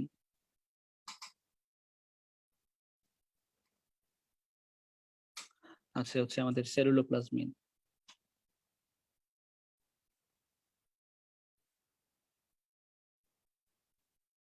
এগুলো কিন্তু আমাদের এন্ডোজেনাস অ্যান্টিঅক্সিডেন্ট হিসেবে কাজ করবে। এগুলো হচ্ছে এন্ডোজেনাস, আর এইটা হচ্ছে এক্সোজেনাস। আর এই দুটাই হচ্ছে নন এনজাইমেটিক। সো অ্যান্টিঅক্সিডেন্ট মেকানিজম বা হচ্ছে এই ফ্রি রেডিক্যাল গুলাকে বের করে দেওয়া হয় কিভাবে সেটা আমরা বুঝছিলাম। প্রথম কথা হচ্ছে অ্যান্টিঅক্সিডেন্ট গুলা স্পন্টেনিয়াস ডিকে হয়ে যায়, একদম নিজেরাই যেতে আনস্টেবল, সো এরা স্পন্টেনিয়াসলি দেহ থেকে বাইরে বের হয়ে যায়। সেকেন্ডলি বললাম আমি যে আমাদের কিছু এনজাইমেটিক অ্যান্টিঅক্সিডেন্ট আছে, যেমন একটা হচ্ছে ক্যাটালেজ, তারপর এখানে দেওয়া আছে সুপার অক্সাইড ডিসমিউটেজ, যেমন এখানে দেখো তোমাদের এখানে দেওয়া আছে যে সুপার অক্সাইড ডিসমিউটেজের কথা বলা আছে, তারপর হচ্ছে গ্লুটাথিয়ন পারঅক্সাইডেজের কথা বলা আছে এবং ক্যাটালেজের কথা বলা আছে। তাহলে এই তিনটা হচ্ছে আমাদের এনজাইমেটিক অ্যান্টিঅক্সিডেন্ট। এছাড়াও কিছু নন এনজাইমেটিক অ্যান্টিঅক্সিডেন্ট আছে, সেগুলোর কথা বললাম যে এক্সোজেনাসলি আছে আমাদের vitamin A, C, E, R endogenously আছে ট্রান্সফেরিন, ফেরিটিন, সেলুলোপ্লাজমিন, এছাড়া হচ্ছে অ্যালবুমিনটা বাদ পড়েছে, অ্যালবুমিন আছে। তো এইগুলো হচ্ছে, এটা হচ্ছে আমাদের এই ফ্রি রেডিক্যাল গুলাকে বের করে দেওয়ার মেকানিজম। ঠিক আছে, এখানে ফ্রি রেডিক্যাল গুলোর নাম দেওয়া আছে, এই বক্সটা তোমরা পড়বা যে কি কি ফ্রি রেডিক্যাল আছে, তারপর হচ্ছে এরা কিভাবে মেকআপ প্রোডাকশন হচ্ছে, কিভাবে রিমুভাল হচ্ছে এবং কি কি ইফেক্ট করতেছে, এই বক্সটা অবশ্যই পড়বা, এটা খুব ইম্পর্টেন্ট। হ্যালো ভাইয়া, হ্যাঁ ভাইয়া। এক্সোজেনাস আর এন্ডোজেনাস অ্যান্টিঅক্সিডেন্ট গুলা মানে কি, এক্সোজেনাস কেন আর এন্ডোজেনাস কেন? আচ্ছা আচ্ছা, এন্ডোজেনাস আর এক্সোজেনাস মানে তো বোঝো নিশ্চয়ই। এক্সোজেনাস মানে হচ্ছে যেটা আমাদের, এন্ডোজেনাস মানে যেটা আমাদের বডিতে প্রডিউস হয়, এন্ডোজেনাস মানে যেটা আমাদের দেহের ভিতরে থাকে, আর এক্সোজেনাস হচ্ছে যেটা আমাদের বাইরে থেকে সাপ্লাই দিতে হবে। সো ভিটামিন এ, সি, ই হচ্ছে আমাদের, আমরা হচ্ছে বাইরে থেকে খাবারের মাধ্যমে এটা আমরা সাপ্লাই নেই, এই জন্য এটাকে এক্সোজেনাস বলছি। যে আমরা যে খাবারটা খাই সেই খাবারের মাধ্যমে আলটিমেটলি বাইরে থেকে আমাদের বডিতে এই ভিটামিন এ, সি, ইটা মানে চলে যায়, তো এই জন্য এটাকে এক্সোজেনাস বলছি। আর এন্ডোজেনাস বলছে যে এগুলো আমাদের বডির মধ্যেই থাকে, আমাদের ব্লাডে থাকে, আমাদের সিরামে যে প্রোটিন গুলো থাকে, এই প্রোটিন গুলো, এই কয়েকটা টাইপের প্রোটিন, ট্রান্সফেরিন, তারপর অ্যালবুমিন, তারপর হচ্ছে ট্রান্সফেরিন, ফেরিটিন, সেলুলোপ্লাজমিন, এগুলো হচ্ছে আমাদের এন্ডোজেনাসলি মানে বডির ভিতরেই আমাদের অ্যান্টিঅক্সিডেন্ট মেকানিজমে হেল্প করে। বুঝতে পারছো? জি ভাইয়া। ওকে, আচ্ছা এখন হচ্ছে আমরা বলছিলাম যে আমাদের এই ফ্রি রেডিক্যাল গুলা সেল ইনজুরি করবে মেকানিজম, মানে একটা একটা টাইপ ভাবে সে সেল ইনজুরি করে। এখন হচ্ছে আমরা এতক্ষণ পড়লাম যে কিভাবে এরা তৈরি হয়, কিভাবে এদেরকে রিমুভাল করতে হয়। এখন দেখি যে মেকানিজমটা কি, মানে এই সেল ইনজুরিকে, মানে এই ফ্রি রেডিক্যাল গুলা কিভাবে আমাদের সেল ইনজুরি করতেছে, মেকানিজমটা। ঠিক আছে, সো মেকানিজম যদি আমরা দেখতে চাই যে কিভাবে এই সেল ফ্রি রেডিক্যাল গুলো আমাদের ইনজুরি করতেছে, দেখো এখানে প্রথম কথা হচ্ছে লিপিড পারঅক্সিডেশন অফ মেমব্রেন। এটা হচ্ছে প্রথম শিরোনাম। অর্থাৎ হচ্ছে আমাদের যে মেমব্রেন গুলো আছে, সেলের মধ্যে সেল মেমব্রেন আছে, তারপর হচ্ছে মাইটোকন্ড্রিয়াল মেমব্রেন আছে, এন্ডোপ্লাজমিক রেটিকুলামের মেমব্রেন আছে, এই সকল যত মেমব্রেন আছে, সে কি করে ওই মেমব্রেন গুলার মধ্যে যে আনস্যাচুরেটেড ফ্যাটি অ্যাসিড আছে, ওই ফ্যাটি অ্যাসিডের যে ডাবল বন্ড, সেই ডাবল বন্ডটাকে ভেঙে ফেলে। তাহলে আবার বলি, দেখো যে আহ এই ফ্রি রেডিক্যাল গুলা আমাদের মেমব্রেন গুলার যে কি আছে, মেমব্রেন গুলার যে আনস্যাচুরেটেড ফ্যাটি অ্যাসিড আছে, এই আনস্যাচুরেটেড ফ্যাটি অ্যাসিডের যে ডাবল বন্ড গুলা, সেই ডাবল বন্ড গুলাকে সে ভেঙে ফেলতেছে। তখন হচ্ছে আমাদের মেমব্রেন গুলা আসলে ডিফেক্টিভ হয়ে যাচ্ছে। সো দেখো যে double bonds in membrane polyunsaturated lipids are vulnerable to attack by oxygen derived free radicals. এরা কি করে, এরা পারঅক্সাইড ইল্ড করে, যেগুলো হচ্ছে একটা অটো ক্যাটালাইটিক চেইন রিঅ্যাকশন শুরু করে, এবং এই চেইন রিঅ্যাকশনের কারণে প্লাজমা মেমব্রেনের ড্যামেজ হয়, মাইটোকন্ড্রিয়াল মেমব্রেনের ড্যামেজ হয়, লাইসোজোমাল মেমব্রেনের ড্যামেজ হয়, এবং এই ড্যামেজ হওয়ার কারণে আসলে আমাদের সেলটা ইনজুর্ড হয়। সো এটা হচ্ছে প্রথম মেকানিজম, যে এরা আমাদের মেমব্রেনের যে বন্ডটা, মেমব্রেনের যে ইন্টিগ্রিটি, এটা নষ্ট করে দিচ্ছে, মেমব্রেন ড্যামেজ করে দিচ্ছে, সোজা কথা মেমব্রেন ড্যামেজ করে দিচ্ছে, যার কারণে হচ্ছে এই ইনজুরিটা হচ্ছে। তারপরে দেখো যে cross linking, other damage in প্রোটিনের মধ্যে ক্রস লিঙ্কিং করে, মানে হচ্ছে আমাদের যে এনজাইম গুলো আছে, সেই এনজাইম গুলোর অ্যাক্টিভিটিটাকে ড্যামেজ করে দিচ্ছে, এবং প্রোটিনের মধ্যে অ্যাবনর্মাল ফোল্ডিং করাচ্ছে। তারপর হচ্ছে প্রোটিন গুলোর মধ্যে ক্রস লিঙ্কিং করাই দিচ্ছে সালফাইড বন্ডের মাধ্যমে, সালফাইড মিডিয়েটেড প্রোটিনের মাধ্যমে। সো আলটিমেটলি হচ্ছে প্রোটিনকে সে ড্যামেজ করে দিচ্ছে। ঠিক আছে, আলটিমেটলি সে পলিপেপটাইড ফ্র্যাগমেন্টেশন করে দিচ্ছে। ঠিক আছে, মানে আমাদের যে প্রোটিন গুলো সেগুলোকে ভেঙে দিচ্ছে, প্রোটিনকে অ্যাবনর্মাল ফোল্ডিং করে দিচ্ছে, মানে প্রোটিনকে নিয়ে যা ইচ্ছা তাই করতেছে। সো হচ্ছে এই ড্যামেজ প্রোটিন গুলা এরা হচ্ছে প্রপারলি ফোল্ড করতে পারে না, এবং ফোল্ড করতে না পারলে আনফোল্ডেড প্রোটিন রেসপন্স সে ট্রিগার করে, যেটা আমরা পড়বো একটু পরে। তাহলে আনফোল্ডেড প্রোটিন গুলা কি রেসপন্স নিয়ে আসে বা কি প্রবলেম করে, সেটা আমরা একটু পরে জানবো। সো এটা হচ্ছে ফ্রি রেডিক্যাল গুলো আমাদের প্রোটিন গুলাকে ফোল্ড করতে দিচ্ছে না এবং ফ্র্যাগমেন্ট করে ফেলতেছে। তারপর সে ডিএনএ ড্যামেজ করে, সে ডিএনএ তে ড্যামেজ করতেছে। সো এই সকল মেকানিজমের মাধ্যমে একটা ফ্রি রেডিক্যাল আমাদের সেল ইনজুরি করতে পারে। তো তিনটা মেকানিজম আমরা পড়লাম, নামগুলো মনে রাখবো, যে লিপিড পারঅক্সিডেশন ইন মেমব্রেন, তারপর হচ্ছে ক্রস লিঙ্কিং এবং অক্সিডেটিভ মডিফিকেশন অফ প্রোটিন, আর হচ্ছে ড্যামেজ টু ডিএনএ। তিনটা কথা মনে রাখবো। আবার বলছি, lipid peroxidation of membrane, cross linking and oxidative modification of protein, আর হচ্ছে ডিএনএ ড্যামেজ। এই তিন ভাবে সে আমাদের ক্ষতি করতেছে। এই তিনটা মেকানিজমই মূলত আমাদের বেশি বোঝার দরকার হয়। টক্সিন বা এন্ডোপ্লাজমিক রেটিকুলাম স্ট্রেস, এই জিনিসগুলো আসলে এখন দরকার নাই তোমাদের। টক্সিন মেকানিজমটা পড়তে হয় না অতটা, তবে এন্ডোপ্লাজমিক রেটিকুলামের স্ট্রেসটা, এটা তোমরা একটু দেখাই আমি তোমাদেরকে। সো দেখো যে এন্ডোপ্লাজমিক রেটিকুলাম স্ট্রেস কি বলছে, বা এটার মাধ্যমে কিভাবে সেল ইনজুরি হচ্ছে। সো দেখো যে accumulation of misfolded proteins in a cell can stress compensatory pathways in the endoplasmic reticulum and lead to cell death by apoptosis. So এখানে বোঝাচ্ছে, একটু আগে বললাম যে মানে প্রোটিন গুলা ফোল্ড করতে পারতেছে না বা অ্যাবনর্মাল ফোল্ডিং হচ্ছে।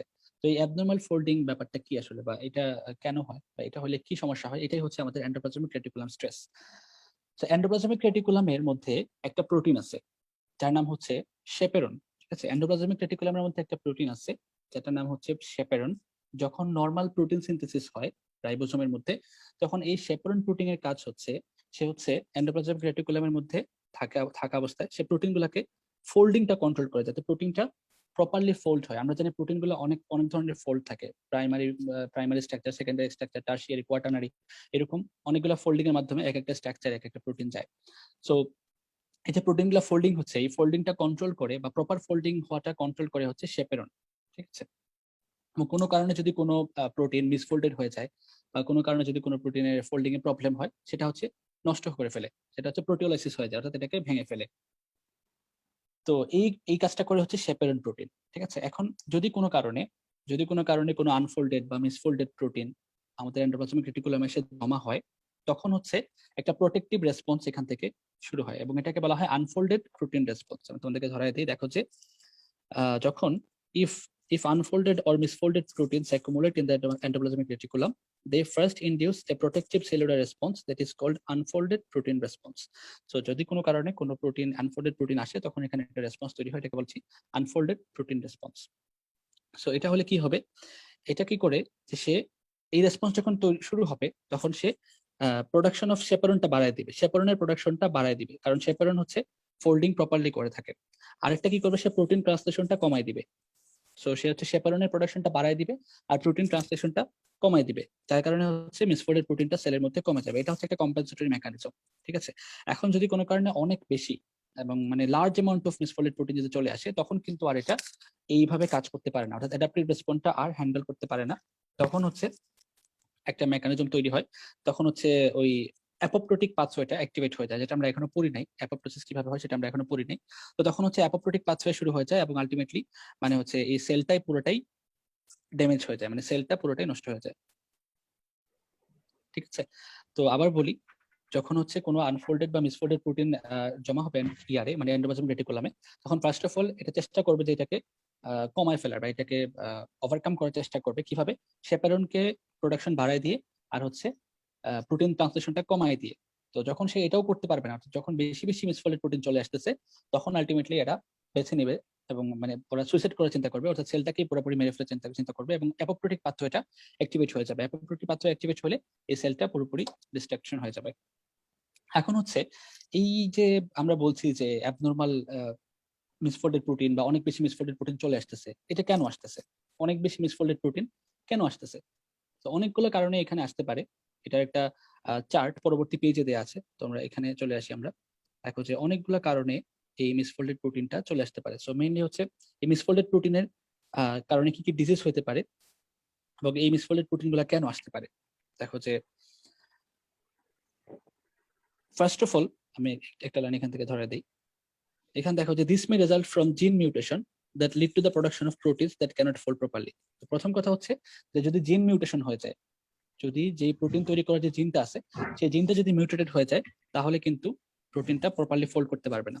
যদি এইজিং হয়, সেলুলার এইজিং হয়, মানে সেলের ক্যাপাবিলিটি যদি কমে যায়, অর্থাৎ ডিক্রিজড ক্যাপাসিটি টু কারেক্ট মিসফোল্ডিং, মানে সেলের এই মিসফোল্ডিংটাকে কারেক্ট করার যে ক্যাপাবিলিটি সেটা যদি কোনো কারণে কমে যায়, সেটাকে আমরা এইজিং এর সাথে এটা অ্যাসোসিয়েট করতে পারি। যখন সেলের এইজড হয়ে যায় তখন তার এই ক্যাপাসিটিটা কমে যায়। যদি কোনো ইনফেকশন হয় বা ভাইরাল ইনফেকশন যদি হয়, যদি কোনো কারণে অনেক বেশি মাইক্রোবিয়াল প্রোটিন চলে আসে সেলের মধ্যে, তখনও কিন্তু এটা হতে পারে। সো এই সকল কারণে হচ্ছে আমাদের প্রোটিন মিসফোল্ডিং হতে পারে এবং যখন প্রোটিন মিসফোল্ডিং হবে তখন কিন্তু অনেকগুলো ডিজিজ এটার সাথে রিলেটেড, ঠিক আছে, এটার সাথে অনেক বেশি রিলেটেড। যেমন হচ্ছে নিউরোডিজেনারেটিভ ডিজিজ, বলা হচ্ছে protein misfolding is thought to be the fundamental cellular abnormality in several neurodegenerative disease. Neurodegenerative disease কি আছে? যেমন হচ্ছে আলজাইমার্স ডিজিজ হতে পারে বা টাইপ 2 ডায়াবেটিস, এইরকম ডিজিজ যেগুলো, সেগুলো কিন্তু এই প্রোটিন মিসফোল্ডিং পাওয়া যায়। এখন দেখি যে আমরা এই প্রোটিন মিসফোল্ডিং এর কারণে কি কি ডিজিজ হতে পারে। দেখো প্রথম যে কথাটা বলা আছে যে disease caused by mutant protein that are degraded leading to their deficiency. So যখন প্রোটিন মিউটেশন হয়ে গেছে বা জিন মিউটেশন হয়ে গেছে এবং হওয়ার কারণে যে প্রোটিনগুলো তৈরি হচ্ছে সেগুলো মিউট্যান্ট প্রোটিন তৈরি হচ্ছে এবং এগুলোর কারণে মিসফোল্ডেড প্রোটিন তৈরি হচ্ছে। এগুলোর কারণে যে ডিজিজগুলো হয় সিস্টিক ফাইব্রোসিস, ফ্যামিলিয়ার হাইপারকোলেস্টেরোলেমিয়া এবং টি6 ডিজিজ। তারপর দেখো যে disease caused by misfolded proteins that results in ER stress induce cell loss. এখন হচ্ছে এই এন্ডোপ্লাজমিক রেটিকুলামে যে স্ট্রেস প্রোডিউস করে তখন কি কি ডিজিজ হতে পারে। দেখো যে retinitis pigmentosa, Creutzfeldt Jakob disease, Alzheimer disease এবং হচ্ছে disease caused by misfolded proteins that result from both ER stress induce cell loss এবং functional deficiency of the protein. তো এই সকল কারণে কি কি ডিজিজ হতে পারে? আলফা 1 অ্যান্টিট্রিপসিন ডেফিসিয়েন্সি হতে পারে। তো এই বক্সটা তোমরা পড়বা, এটা অবশ্য অত বেশি জরুরি না, একটা স্টার দিয়ে রাখতে পারো। আচ্ছা, এইভাবে আমরা কথা বলছিলাম কিভাবে সেল ড্যামেজ হয়, মানে সেল ইনজুরির মেকানিজম পড়তেছিলাম। তো অনেকগুলা ভাবে সেল ইনজুরির মেকানিজম আমরা পড়লাম। এবার দেখি হচ্ছে ডিএনএ ড্যামেজ।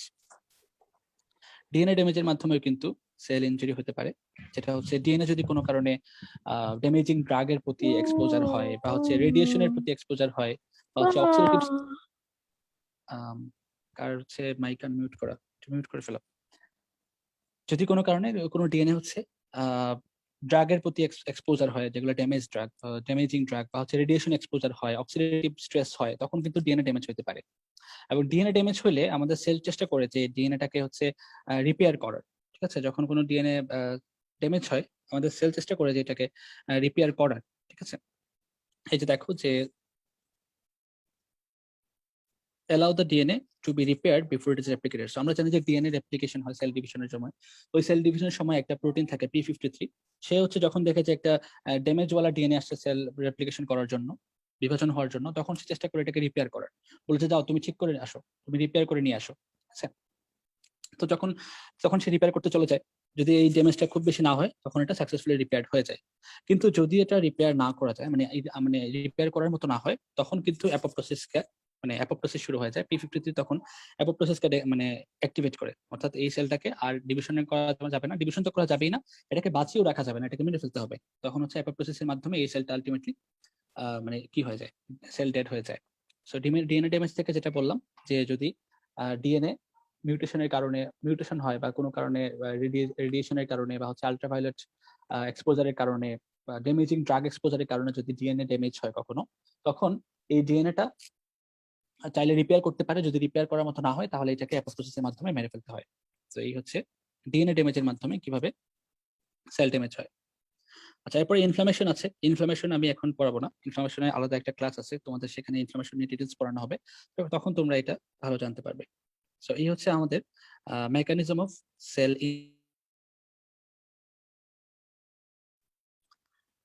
এখন আসি সেল ইনজুরির পরে রিভার্সিবল এবং ইরিভার্সিবল ইনজুরি। দুই রকম ভাবে সেল ইনজুরি হতে পারে। এটা ইনজুরিটা রিভার্সিবল হতে পারে, ইনজুরিটা ইরিভার্সিবল হতে পারে। রিভার্সিবল এবং ইরিভার্সিবল কি জিনিস সেটা আমরা দেখবো এখন। আচ্ছা, প্রথমে আসি রিভার্সিবল সেল ইনজুরি। তাহলে রিভার্সিবল সেল ইনজুরি আমরা কখন বলবো? যখন যে স্ট্রেসের কারণে বা যে স্টিমুলাসের কারণে সেলটা ড্যামেজ হচ্ছে বা সেলটা ইনজুরি হচ্ছে, এই যে আমরা অনেকগুলা পড়লাম কারণ, যে hypoxia, free radical, physical agent, chemical agent, এই যে কোনো একটার কারণে যদি কোনো সেল ইনজুরি হয়, তারপরে ওই স্টিমুলাসটা বা ওই এজেন্টটা সরায় নেওয়ার পরে যদি সেল আবার তার আগের জায়গায় ফিরে যেতে পারে, তাহলে সেটাকে আমরা বলি হচ্ছে রিভার্সিবল সেল ইনজুরি। তাহলে এটা দেখো যে stage of cell injury at which the deranged function and morphology of the injured cell can return to normal if the damaging stimulus is removed. So যদি এটা রিমুভ করার পরে স্টিমুলাসটা যদি সেল আবার আগের জায়গায় ফিরে যেতে পারে, তখন আমরা এটাকে রিভার্সিবল ইনজুরি বলি। আচ্ছা, এখন রিভার্সিবল ইনজুরির মরফোলজি কি আছে বা রিভার্সিবল ইনজুরি আমরা কখন বুঝবো বা রিভার্সিবল ইনজুরিতে কি হয়, চলো একটু দেখার চেষ্টা করি যে রিভার্সিবল ইনজুরিতে কি হয়, মানে মাইক্রোস্কোপিক ফিচার্স আমরা কি পাবো। সো ফার্স্টে আমরা পাবো, মানে দুটো জিনিস মিললে আমরা পাই, একটা হচ্ছে আমাদের সেলুলার সোয়েলিং পাবো, আর একটা হচ্ছে ফ্যাটি চেঞ্জ পাবো, মানে ফ্যাট অ্যাকুমুলেশন হবে মানে সেলের মধ্যে। দেখো যে সেলুলার সোয়েলিং ব্যাপারটা কি? সেলুলার সোয়েলিং মানে হচ্ছে যদি সেলের যে আয়ন কনসেন্ট্রেশন আছে বা যে ফ্লুইড হোমিওস্টেসিস আছে, সেই হোমিওস্টেসিস যদি কোনো কারণে ইমব্যালেন্স হয়, ঠিক আছে, তাহলে হচ্ছে সেলের মধ্যে ওয়াটার ফ্লো হবে, increase flow of water into cells, যার কারণে ওয়াটার কন্টেন্টটা বেড়ে যাবে এবং সেলটা সোয়েলিং হবে। যেটা আমরা পড়েছিলাম যে এটিপির ক্ষেত্রে পড়েছিলাম যে এটিপি কমে গেলে কি হয়, যে আমাদের যে মেমব্রেনের যে সোডিয়াম পাম্প আছে সেই সোডিয়াম পাম্পটা বন্ধ হয়ে যায় বা ডিফেক্টিভ হয়ে যায়, তখন হচ্ছে সোডিয়াম অ্যাকুমুলেশন হয়, ক্যালসিয়াম ইফ্লাক্স হয়, তখন হচ্ছে ওয়াটার সেলের মধ্যে ঢুকে এবং সেলের মধ্যে সোয়েলিং হয়, এটাকে বলছি সেলুলার সোয়েলিং। তাহলে দেখো এই যে এটা হচ্ছে cellular swelling is commonly seen in cell injury associated with increased permeability of the plasma membrane. It may be difficult plasma membrane. আচ্ছা, এরপরে দেখো যে when it affects many cells in an organ, it causes pallor, increased turgor and an increase in organ weight. So যখন cellular swelling হবে তখন তিনটা জিনিস দেখা যাবে। সেলুলার সোয়েলিং হলে তিনটা জিনিস দেখা যাবে, একটা হচ্ছে প্যালোর দেখা যাবে, মানে সেলগুলো হচ্ছে ড্রাই এবং সেলগুলো হচ্ছে পেল কালারেশন হবে ক্যাপিলারিটা কম্প্রেশন হওয়ার কারণে। তারপর হচ্ছে টার্গার প্রেশারটা বেড়ে যাবে। টার্গার মানে হচ্ছে হাইড্রোস্ট্যাটিক প্রেশার, যখন সেলের মধ্যে অনেক বেশি পানি ঢুকতেছে নিশ্চয়ই হাইড্রোস্ট্যাটিক প্রেশার বেড়ে যাবে, হাইড্রোস্ট্যাটিক প্রেশার বেড়ে যাচ্ছে আর অর্গান ওয়েটটা বেড়ে যাবে, ঠিক আছে। তাহলে এই তিনটা জিনিস দেখে আমরা বুঝতে পারবো যে সেলুলার সোয়েলিং হচ্ছে। এরপরে দেখো যে যদি আমরা মাইক্রোস্কোপিক এক্সামিনেশন করি তখন আমরা কিছু স্মল ক্লিয়ার ভেহিকলস দেখতে পাবো সাইটোপ্লাজমের মধ্যে, যেগুলো আমাদের বোঝাবে যে এন্ডোপ্লাজমিক রেটিকুলামটা ডিস্টেন্ডেড হয়ে গেছে, অর্থাৎ আমরা এন্ডোপ্লাজমিক রেটিকুলামটা সোয়েলিং অবস্থায় দেখতে পাবো এবং মনে হবে যে একটা স্মল ক্লিয়ার ভেহিকল সাইটোপ্লাজমের মধ্যে, আসলে এটা এন্ডোপ্লাজমিক রেটিকুলামটা দেখা যাবে ডিস্টেন্ডেড অবস্থায়। এবং এই যে ইনজুরিটা, এই ইনজুরিটাকে বলা হয় হাইড্রোপিক চেঞ্জ অর ভেহিকুলার ডিজেনারেশন। তাহলে সেলুলার সোয়েলিং এ যে ইনজুরিটা হয় সেটাকে বলা হয় হাইড্রোপিক চেঞ্জ বা ভেহিকুলার ডিজেনারেশন, ঠিক আছে। তাহলে আমরা এখন কি পড়ছি? আমরা এখন পড়ছি রিভার্সিবল সেল ইনজুরি কি। রিভার্সিবল সেল ইনজুরি বলছিলাম যে রিভার্সিবল সেল ইনজুরি হচ্ছে এমন কিছু ইনজুরি যেটা সরায় ফেললে, স্টিমুলাসটা সরায় ফেললে সেল আবার আগের জায়গায় চলে যাবে। এবং এই রিভার্সিবল ইনজুরি যখন হবে তখন আমরা সেলুলার সোয়েলিং দেখতে পাবো, অর্থাৎ সেলের মধ্যে পানি ঢুকবে, পানি ঢুকে সেলুলার সোয়েলিং হবে, এন্ডোপ্লাজমিক রেটিকুলাম সোয়েলিং হবে, এবং এটাকে আমরা বলছি, আরেকটা নাম দিয়েছি হাইড্রোপিক চেঞ্জ বা হাইড্রোপিক ইনজুরি বলতে পারো, হাইড্রোপিক চেঞ্জ। আচ্ছা, আর কি হবে? ফেটি চেঞ্জ হবে। ফেটি চেঞ্জ কি দেখো, যে ফেটি চেঞ্জ মানে হচ্ছে মানে ট্রাইগ্লিসারাইডটা অ্যাকুমুলেট হবে সাইটোপ্লাজমের মধ্যে, এবং এটা অ্যাবনরমালি অ্যাকুমুলেট হবে, মানে abnormal accumulation of triglyceride within cytosol, এটা হচ্ছে ফেটি চেঞ্জ। ঠিক আছে, আরেকবার বলছি, abnormal accumulation of triglyceride within cytoplasm, এটা হচ্ছে আমাদের ফেটি চেঞ্জ। এখন এটা কোন কোন অর্গানে হতে পারে? মেইনলি হচ্ছে এটা খেয়াল রাখতে হবে যে এটা মেইনলি হয় হচ্ছে যে it is principally encountered in organs that R involved in lipid metabolism, যেমন লিভার, লিভারে এই জিনিসটা বেশি দেখা যায়। ঠিক আছে, তবে এটা হার্টেও হইতে পারে, মাসলেও হইতে পারে, কিডনিতেও হইতে পারে।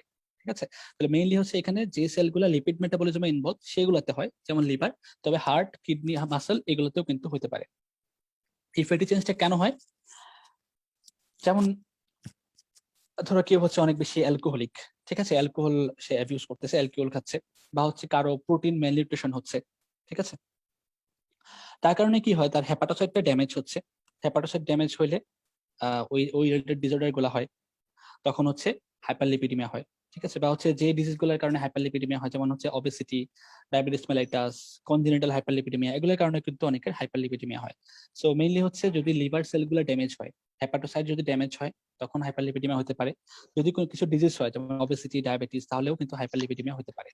ঠিক আছে, তো এখন হেপাটোসাইট ড্যামেজ কিভাবে হয়? যদি অ্যালকোহলিক হয়, যদি প্রোটিন ম্যালনিউট্রিশন হয়, যদি অ্যানোক্সিয়া হয় মানে অ্যানিমিয়া হয়, বা কার্ডিয়াক ফেলিওর হয়, যদি কোনো টক্সিন দিয়ে হেপাটোসাইট ড্যামেজ হয়, যেমন কার্বন টেট্রাক্লোরাইড বা ক্লোরোফর্ম, এগুলো দিয়ে কিন্তু হেপাটোসাইট ড্যামেজ হতে পারে। সো এইসব কারণে তার সেলের মধ্যে ফ্যাট বা হচ্ছে ট্রাইগ্লিসারাইড অ্যাকুমুলেট হতে পারে। ঠিক আছে,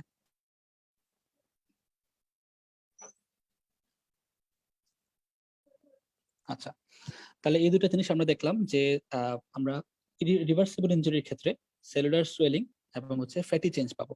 ঠিক আছে, আচ্ছা, এবার আসি আমরা ইরিভার্সিবল ইনজুরি। ইরিভার্সিবল ইনজুরির মধ্যে মেইনলি হচ্ছে সেল ডেথই বলা যায়। ইরিভার্সিবল ইনজুরি মানে যে ইনজুরি থেকে সেল আর কখনো ফিরে আসবে না, তো এই ধরনের ইনজুরিকে আমরা সেল ডেথ বলতে পারি। তো সেল ডেথ দুই রকম হতে পারে, একটা হচ্ছে আমরা জানি নামগুলা, যে নেক্রোসিস, আর একটা হচ্ছে অ্যাপোপ্টোসিস। এই দুটো কিভাবে হয় আসলে দেখো, যে যদি কোনো কারণে লস অফ অক্সিজেন বা নিউট্রিয়েন্ট সাপ্লাই কমে যায়, তখন হচ্ছে একটা rapid uncontrollable form of death এখানে ক্রিয়েট হয়, যেটাকে অ্যাক্সিডেন্টাল সেল ডেথ বলা যায়। ঠিক আছে, এবং এই অ্যাক্সিডেন্টাল সেল ডেথটাকে বলা হয় নেক্রোসিস। তাহলে প্রথম কথা হচ্ছে, যদি লস অফ অক্সিজেন হয়, নিউট্রিয়েন্ট সাপ্লাই ডিপ্রাইভেশন হয়, তাহলে এটা rapid uncontrollable form of death দেখা যায় সেলের মধ্যে, যেটাকে অ্যাক্সিডেন্টাল ডেথও বলা হয়ে থাকে, এবং এটাকে বলা হচ্ছে নেক্রোসিস। নেক্রোসিস, ঠিক আছে, এবং রাখতে হবে এটা হচ্ছে একটা অ্যাক্সিডেন্টাল ডেথ। আচ্ছা, আর আরেকটা কি, যখন ইনজুরিটা কম থাকে, ইনজুরিটা less severe, or cells need to be eliminated during normal process, they activate a precise set of molecular pathway that culminate in death. তো যখন হচ্ছে কোনো একটা সেলকে আমার বডি থেকে সরায় ফেলা দরকার, ওই যে একটু আগে বলছিলাম যে ডিএনএ ড্যামেজ হয়ে গেছে একটা সেলের মধ্যে, তার ডিএনএটা মিউটেড হয়ে গেছে, এই সেল রাখলে আমার জন্য ক্ষতিকর, এই সেল পরবর্তীতে আমার ক্ষতি করবে, তাহলে এই সেল আমার রাখা যাবে না, তখন কি করতে হবে? এই সেলকে সরায় ফেলতে হবে। তো ওই সরায় ফেলার জন্য আমাদের বডিতে একটা একটা প্রিসাইজ একটা পাথওয়ে আছে, এটা সেট করা, একদম সেট করা একটা মলিকুলার পাথওয়ে আছে, যেটা এই সেলটাকে আলটিমেটলি মেরে ফেলবে এবং বডি থেকে বের করে দিবে। তো এই পাথওয়েটাকে আমরা বলছি হচ্ছে অ্যাপোপ্টোসিস। ঠিক আছে, এখানে নেক্রোসিস এবং অ্যাপোপ্টোসিসের ফিচার্স বা ডিফারেন্স দেওয়া আছে, সেটাতে আমরা পরে আসবো। আমরা আগে একটা একটা করে পড়ে নিই, তাহলে এই ফিচার্স গুলো পড়া সহজ হবে। তো এটাকে বলতে পারি আমরা রেগুলেটেড সেল ডেথ, অর্থাৎ যেটা হচ্ছে অ্যাপোপ্টোসিস বলছি, এটা হচ্ছে রেগুলেটেড সেল ডেথ। তাহলে একটা হচ্ছে অ্যাক্সিডেন্টাল, আরেকটা হচ্ছে রেগুলেটেড। নেক্রোসিসটা হচ্ছে অ্যাক্সিডেন্টাল সেল ডেথ, আর অ্যাপোপ্টোসিস হচ্ছে রেগুলেটেড, একদম কন্ট্রোলড, একদম হচ্ছে প্ল্যান করে মারা। ঠিক আছে, নেক্রোসিসটা হচ্ছে হাতে না মেরে ভাতে মারা। ঠিক আছে, ভাতে মারবো আমরা কোষকে, যদি আমরা ভাতে মারতে চাই তাহলে নেক্রোসিস, মানে তাকে খাবার দিব না, তাকে না খাওয়াই রাখবো এবং আলটিমেটলি সেল মরে যাবে। আর যদি আমরা একদম প্ল্যান প্রোগ্রাম করে মারি, যে আচ্ছা ওকে আমার মারতে হবে, তাহলে কিভাবে কিভাবে মারবো, সে কোথায় গেলে আমি কোথায় থাকবো, তাকে কিভাবে অ্যাটাক করবো, এসব কিছু আগে থেকে প্ল্যান করে তারপর মারতে গেলাম, ওটা হচ্ছে অ্যাপোপ্টোসিস। আচ্ছা, এবার আসি নেক্রোসিস। ওকে, নেক্রোসিস কি জিনিস আমরা বুঝে গেছি। এখন দেখি যে নেক্রোসিসে ডেফিনিশনটা একটু দেখেন এখান থেকে, যে necrosis is a form of cell death in which cellular membranes fall apart and cellular enzymes leak out and ultimately digest the cell. তো বলছে যে এমন একটা সেল ডেথের ফর্ম এটা যেখানে সেলুলার মেমব্রেন গুলা ধ্বংস হয়ে যায়, ফল অ্যাপার্ট মানে সেলুলার মেমব্রেনটা ধ্বংস হয়ে যাবে, এটা মনে রাখতে হবে। তারপর হচ্ছে সেলুলার এনজাইম গুলা বাইরে বের হয়ে আসবে এবং আলটিমেটলি সেলটাকে ডাইজেস্ট করবে, ঠিক আছে। তাহলে এখানে একটা কথা খুবই ইম্পর্টেন্ট, সেটা হচ্ছে সেলুলার মেমব্রেনস ফল অ্যাপার্ট, এই কথাটা কিন্তু খুবই ইম্পর্টেন্ট এবং অ্যাপোপ্টোসিসের সাথে এখানে একটা পার্থক্য আছে, যে এই নেক্রোসিসে সেলুলার মেমব্রেনটা মানে সেলের যে মেমব্রেন আছে সেই মেমব্রেনটা কিন্তু ইনটেক্ট থাকে না, ধ্বংস হয়ে যায়, কিন্তু অ্যাপোপ্টোসিসে সেলুলার মেমব্রেনটা ইনটেক্ট থাকে। আচ্ছা, এটা তো আমরা পরে দেখতেছি। এখন দেখি যে এই যে আমরা বলছি যে সেলুলার এনজাইম গুলা লিক আউট হয়, ঠিক আছে, এই এনজাইম গুলা কারা?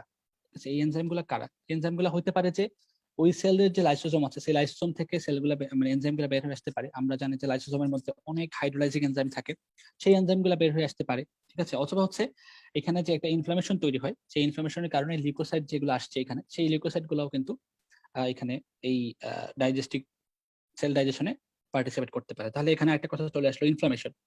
দেখো যে necrosis elicits a local host reaction called inflammation. তাহলে নেক্রোসিসে কিন্তু ইনফ্লামেশন হবে, আবার বলছি নেক্রোসিসে কিন্তু ইনফ্লামেশন হবে, ঠিক আছে। তাহলে necrosis elicits a local host reaction called inflammation, কিন্তু অ্যাপোপ্টোসিসে কোনো ইনফ্লামেশন হয় না। তাহলে ইনফ্লামেশন হইলে ইনফ্লামেটরি যে সেলগুলো আছে, লিউকোসাইট যেগুলো আছে, এগুলো কিন্তু এখানে চলে আসবে, এই ড্যামেজ সেলের কাছে চলে আসবে এবং তারাও কিন্তু সেল ডাইজেশনে পার্টিসিপেট করবে।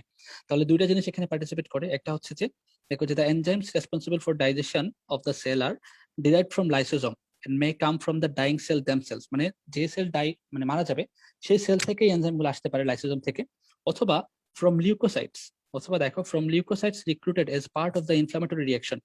ইনফ্লামেটরি রিঅ্যাকশনের কারণে যে লিউকোসাইট গুলো আসছে সেই লিউকোসাইট গুলো থেকেও এনজাইম আসতে পারে, এসে এই সেলটাকে মারতে পারে। তাহলে নেক্রোসিসে মানে হাতিয়ার বা উইপন হচ্ছে এনজাইম, সেই উইপনটা সেলের নিচ থেকেও আসতে পারে, আবার ওই লিউকোসাইট থেকেও আসতে পারে, যেগুলো ইনফ্লামেশনের কারণে এখানে আসে। ওকে, এখন আসি মরফোলজি, মানে আমরা এই নেক্রোসিস হইলে একটা সেলের মধ্যে কি কি চেঞ্জ দেখতে পাবো, একটা সেলের মধ্যে আমরা কি কি চেঞ্জ দেখতে পাবো। তাহলে প্রথম কথা হচ্ছে সাইটোপ্লাজমিক চেঞ্জ।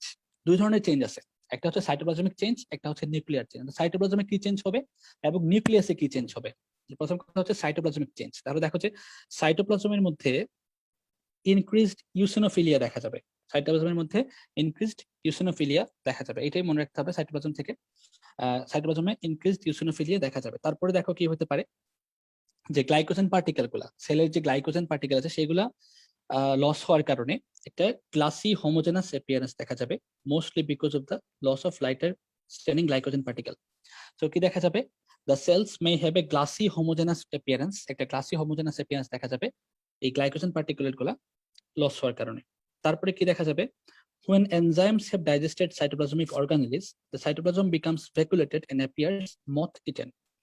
অর্থাৎ যখন এনজাইম গুলা সাইটোপ্লাজমের অর্গানেল যেগুলো আছে সেগুলোকে খেয়ে ফেলছে, ডাইজেস্ট করে ফেলছে, তখন কিন্তু এটাকে একটা চর্বিত অংশ হিসেবে দেখা যাবে, মথ ইটান একটা পার্ট হিসেবে আমাদের সাইটোপ্লাজমটাকে দেখা যাবে।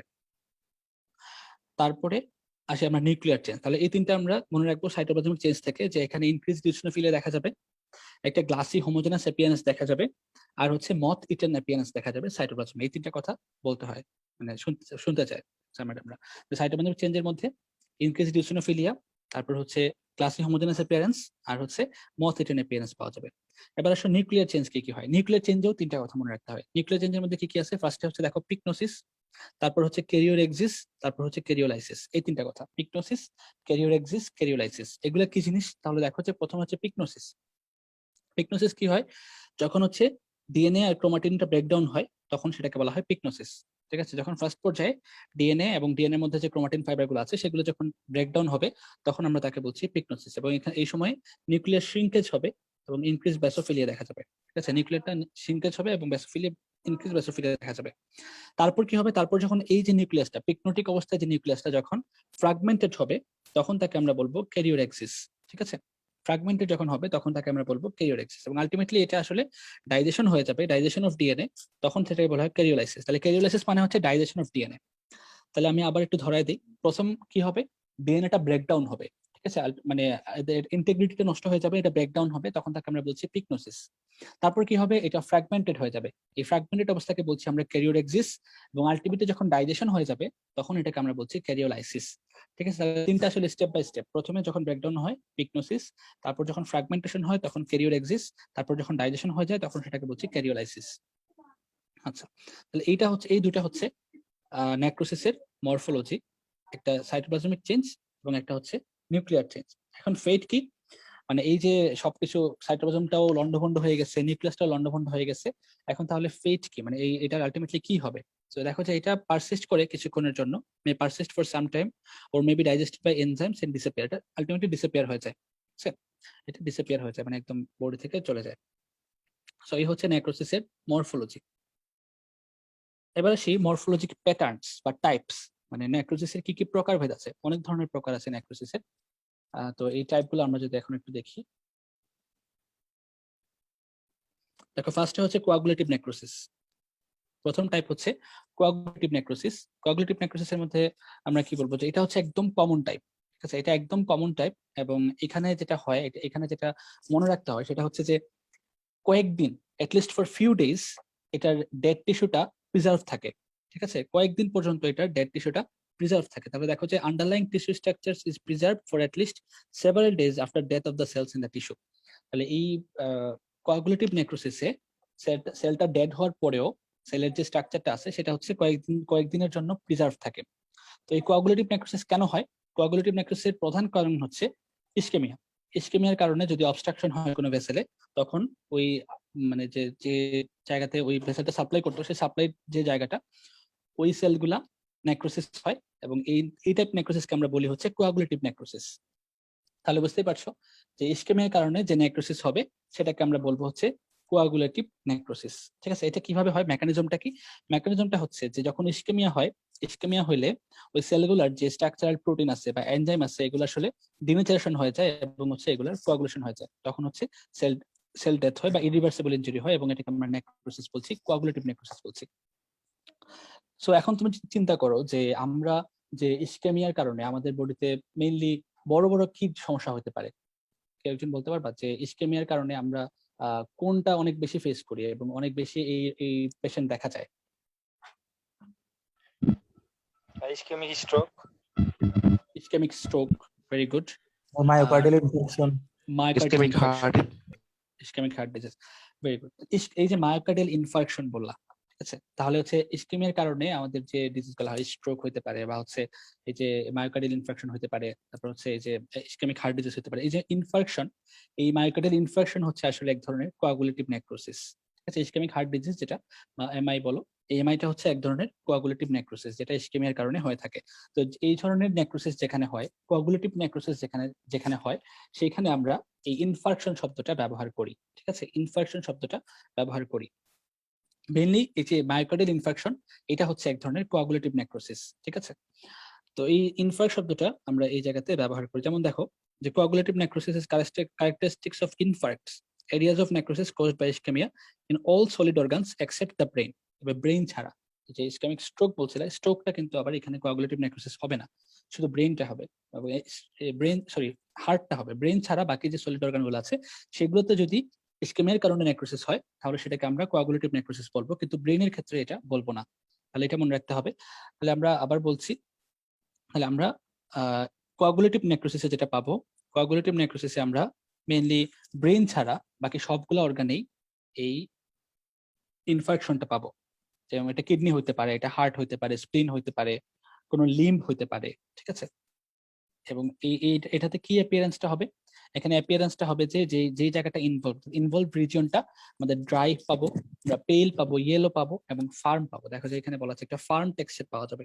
ঠিক আছে, তাহলে আমরা কি কি পাবো দেখো, আমরা এটাকে এখানে আমরা যদি মাইক্রোস্কোপিক্যালি দেখার চেষ্টা করি তাহলে সেখানে আমরা ড্রাই পাবো, আমরা হচ্ছে পেল পাবো, তারপর হচ্ছে আমরা এখান থেকে ফার্ম টেক্সচার পাবো কোয়াগুলেটিভ নেক্রোসিসের ক্ষেত্রে।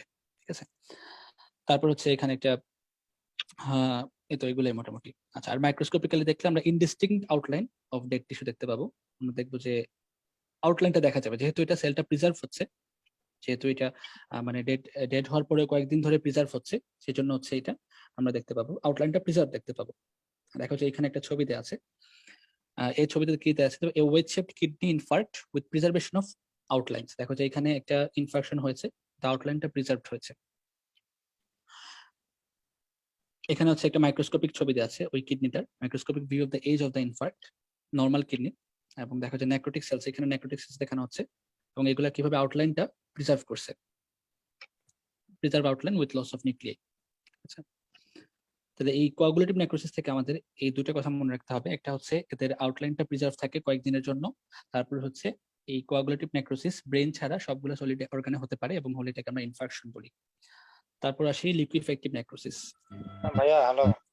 হ্যাঁ বলো। আচ্ছা ভাইয়া, যে আউটলাইনটা যে প্রিজার্ভ থাকে, আর ওই যে আমরা যে নেক্রোসিসের ডেফিনিশনে পড়ছি যে মেমব্রেনটা নষ্ট হয়ে যায়, এই দুটোর মধ্যে মানে পার্থক্য কি? আচ্ছা, একটা হতে পারে যে মেমব্রেনটা নষ্ট হয়ে যাওয়ার কারণে সেলের যে মানে সেলের যে সেল দেখতে যেরকম, মানে একটা সেল ধরো দেখতে আমরা দেখতে পাচ্ছি এরকম, তো সেল ডেথ হওয়ার কারণে এই সেলটা একদম এখান থেকে ডিসঅ্যাপিয়ার হয়ে গেল, ঠিক আছে, এটা একটা সিচুয়েশন হতে পারে, ঠিক আছে, যে একদম সেলটা ডিসঅ্যাপিয়ার হয়ে গেল এবং এখানে যে একটা সেল ছিল তার অস্তিত্বই পাওয়া যাচ্ছে না, এরকম একটা সিচুয়েশন হতে পারে। আরেকটা সিচুয়েশন হতে পারে যে একটা সেল এখানে ড্যামেজ হয়ে গেছে, সেলটা ডেড হয়ে গেছে, কিন্তু এখানে সেলের অস্তিত্বটা বোঝা যাচ্ছে যে এই জায়গা জুড়ে এই সেলটা আছে, ঠিক আছে।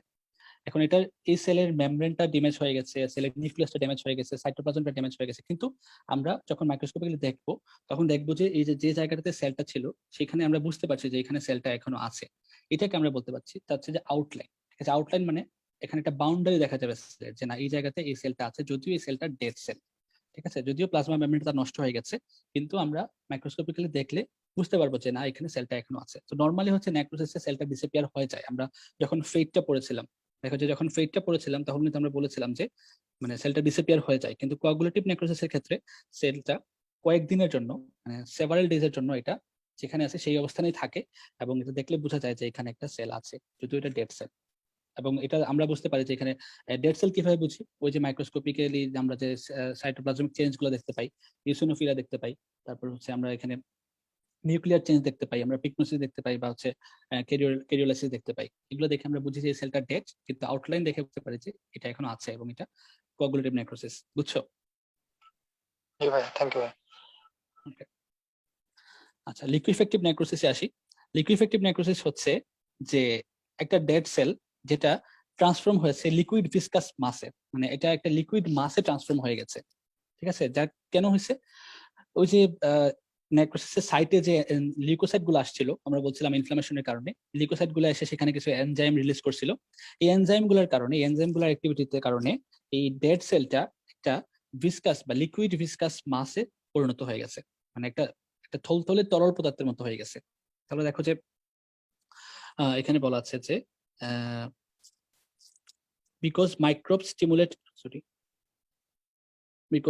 stimulate rapid accumulation of inflammatory cells, মানে ইনফ্লামেটরি সেলস গুলো র্যাপিডলি এখানে আসে এবং enzymes of leucocytes digest the tissue, liquefy, এই যে লিকুইফাই কথাটা এখানে বলা আছে, মানে লিকুইফাই করে ফেলে এটাকে, ঠিক আছে।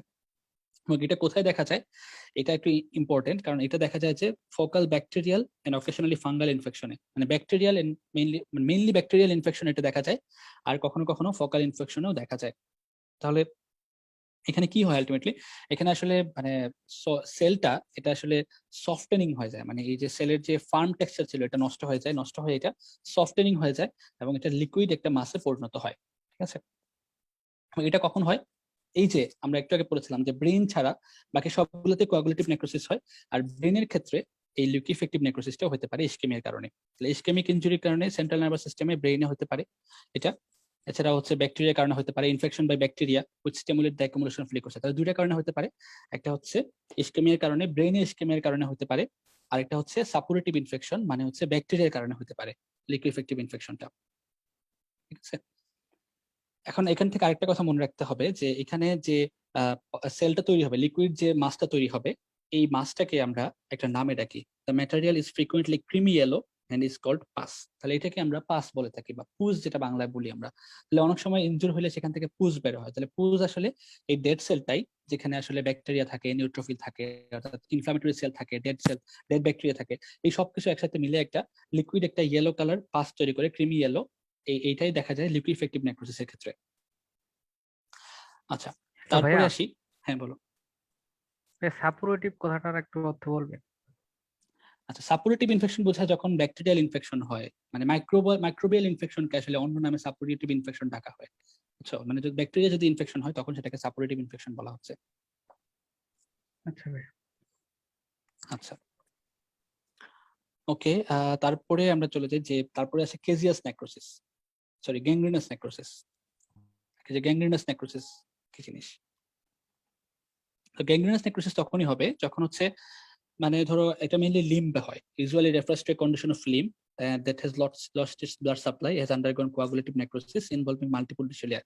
তো যখন একটা লিম্বের মধ্যে ব্লাড সাপ্লাইটা কমে গেছে এবং এখানে কোয়াগুলেটিভ নেক্রোসিস হয়েছে, আমরা প্রথমে যেটা পড়ছিলাম, তখন এটাকে বলছি আমরা গ্যাংগ্রিনাস নেক্রোসিস। আর এর এর এর উপরে যখন হচ্ছে আবার ব্যাকটেরিয়াল ইনফেকশন হবে, এর মধ্যে আবার যখন ব্যাকটেরিয়াল ইনফেকশনটা হবে তখন সেটা আবার লিকুইফেক্টিভ নেক্রোসিসে চেঞ্জ হয়ে যাবে অ্যাপিয়ারেন্সটা, এবং ওইখানে আমরা কিছু দেখতে পাবো যে ব্যাকটেরিয়া কন্টেন্ট এবং লিউকোসাইটের ডিস্ট্রাকটিভ এই জিনিসগুলো আমরা এখানে অ্যাকুমুলেটেড হিসেবে পাবো। সো এখানে দুটো জিনিস ঘটে, মানে আমি সহজভাবে যদি বলি, গ্যাংগ্রিনাস নেক্রোসিস হচ্ছে আসলে কোয়াগুলেটিভ এবং লিকুইফেক্টিভের দুটারই কম্বিনেশন, ঠিক আছে, দুটারই কম্বিনেশন, ঠিক আছে।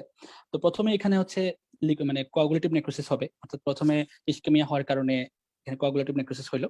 তারপরে যখন এখানে ব্যাকটেরিয়া কি করবে, ইনফিলট্রেট করবে, ব্যাকটেরিয়া যখন ইনফেকশন হবে তখন সেখানে আবার লিকুইফেক্টিভ নেক্রোসিস হবে। তো দুটার কম্বিনেশনে হয় গ্যাংগ্রিনাস নেক্রোসিস। তো এই গ্যাংগ্রিনাস নেক্রোসিসকে আবার দুইটা ভাগে ভাগ করা যায়, একটা হচ্ছে ড্রাই গ্যাংগ্রিন, একটা হচ্ছে ওয়েট গ্যাংগ্রিন। প্রথমে যখন কোয়াগুলেটিভ নেক্রোসিস হবে তখন সেটাকে আমরা বলছি ড্রাই গ্যাংগ্রিন, তখন আমরা সেটাকে বলবো ড্রাই গ্যাংগ্রিন, ঠিক আছে।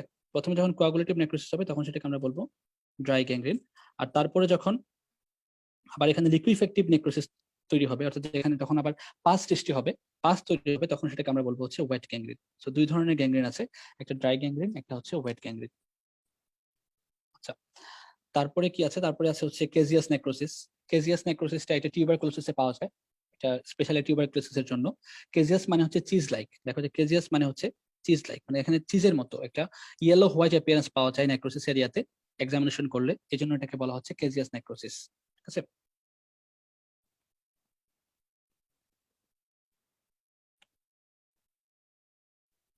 আচ্ছা, কেজিয়াস নেক্রোসিস হচ্ছে মেইনলি হচ্ছে টিউবারকুলোসিস, তারপর ফাঙ্গাল ইনফেকশন, এগুলোতে পাওয়া যায়। এটা কেন হয়? এটা হচ্ছে তোমার লিপিড কন্টেন্টটা অনেক বেশি থাকে সেল ওয়ালে ওই সকল অর্গানিজমের, এই জন্য হচ্ছে এখানে হচ্ছে একটা, এই যেটা বললাম যে কালারটা দেখা যায়, এই কালারটা এখানে পাওয়া যায়, এই যে ইয়েলো হোয়াইট অ্যাপিয়ারেন্স পাওয়া যায়, এবং এখানে আমরা এই জন্য আমরা এটাকে বলছি হচ্ছে কেজিয়াস নেক্রোসিস। তো এই 3-4টা টাইপ সম্পর্কে আসলে মেইনলি পড়তে হয় আমাদের। আর এছাড়া ফ্যাট নেক্রোসিস, ফাইব্রিনোড নেক্রোসিস, এগুলো এত পড়া লাগে না। তো প্রথম যে তিনটা, লিকুইফেক্টিভ, কোয়াগুলেটিভ, তারপর হচ্ছে কেজিয়াস নেক্রোসিস, তারপর হচ্ছে গ্যাংগ্রিনাস নেক্রোসিস, এই জিনিসগুলো খুব ভালো করে আমাদেরকে জানতে হয়, এবং এগুলো থেকে কোশ্চেন আছে। কেজিয়াস নেক্রোসিস থেকে আরো কিছু কথা আমি বলতে চাই, সেটা হচ্ছে যে কেজিয়াস নেক্রোসিস মেইনলি হচ্ছে টিউবারকুলোসিসের কারণে হয়, এটা বলছিলাম। আর আরেকটা হতে পারে যে আর এখানে গ্রস যে অ্যাপিয়ারেন্স গুলো আমরা পাবো মাইক্রোস্কোপিক্যালি যদি আমরা দেখতে পাই, তাহলে আমরা যেটা পাবো যে এখানে মানে হচ্ছে ইউসিনোফিলিয়া পাবো, তারপর হচ্ছে এখানে হচ্ছে কিছু এপিথেলিয়েট সেল পাবো, ল্যাংহেন্স টাইপ জায়ান্ট সেল পাবো। এই জিনিসগুলো কি সেটা আমি বলতেছি। দেখো যে এপিথেলিয়েট সেল মানে হচ্ছে যে এখানে ম্যাক্রোফেজ গুলা তোমার অনেক, মানে এদের শেপটা অনেক বড় হয়ে যাবে, এবং এগুলা হচ্ছে অনেক বেশি এখানে যে ইনফ্লামেটরি রিঅ্যাকশন তৈরি হবে, ইনফ্লামেটরি রিঅ্যাকশনের কারণে যে লিউকোসাইট গুলো আসবে সেগুলো হচ্ছে তাদের জায়ান্ট সেলে ট্রান্সফর্ম হয়। এই জন্য এদেরকে আমরা বলি হচ্ছে ল্যাংহেন্স টাইপ অফ জায়ান্ট সেল। তো এই ল্যাংহেন্স টাইপ অফ জায়ান্ট সেলটা এখানে পাওয়া যায়। এটা সম্পর্কে তোমরা আরো পড়বা পরে, যখন আমরা ইনফ্লামেশন করবো তখন ল্যাংহেন্স টাইপ অফ জায়ান্ট সেল বা গ্রানুলোমা এই জিনিসগুলো আরো ভালো করে পড়ানো হবে, তখন হচ্ছে সেটা আরো ক্লিয়ারলি বুঝতে পারবা। তো এই কেজিয়াস নেক্রোসিসে আমরা এই ল্যাংহেন্স টাইপ অফ জায়ান্ট সেল পাই, তারপর ইউসিনোফিলিক হয় এটা, এবং হচ্ছে একটা ইয়েলো কালারেন্স পাওয়া যায়। তো এই ছিল মোটামুটি নেক্রোসিস নিয়ে কথাবার্তা। নেক্রোসিস থেকে আর তেমন কিছুই নাই। আমরা এখন চলে যাচ্ছি অ্যাপোপ্টোসিস। আচ্ছা, একটু মিউট করলে ভালো হয়, কথা শোনা যাচ্ছে।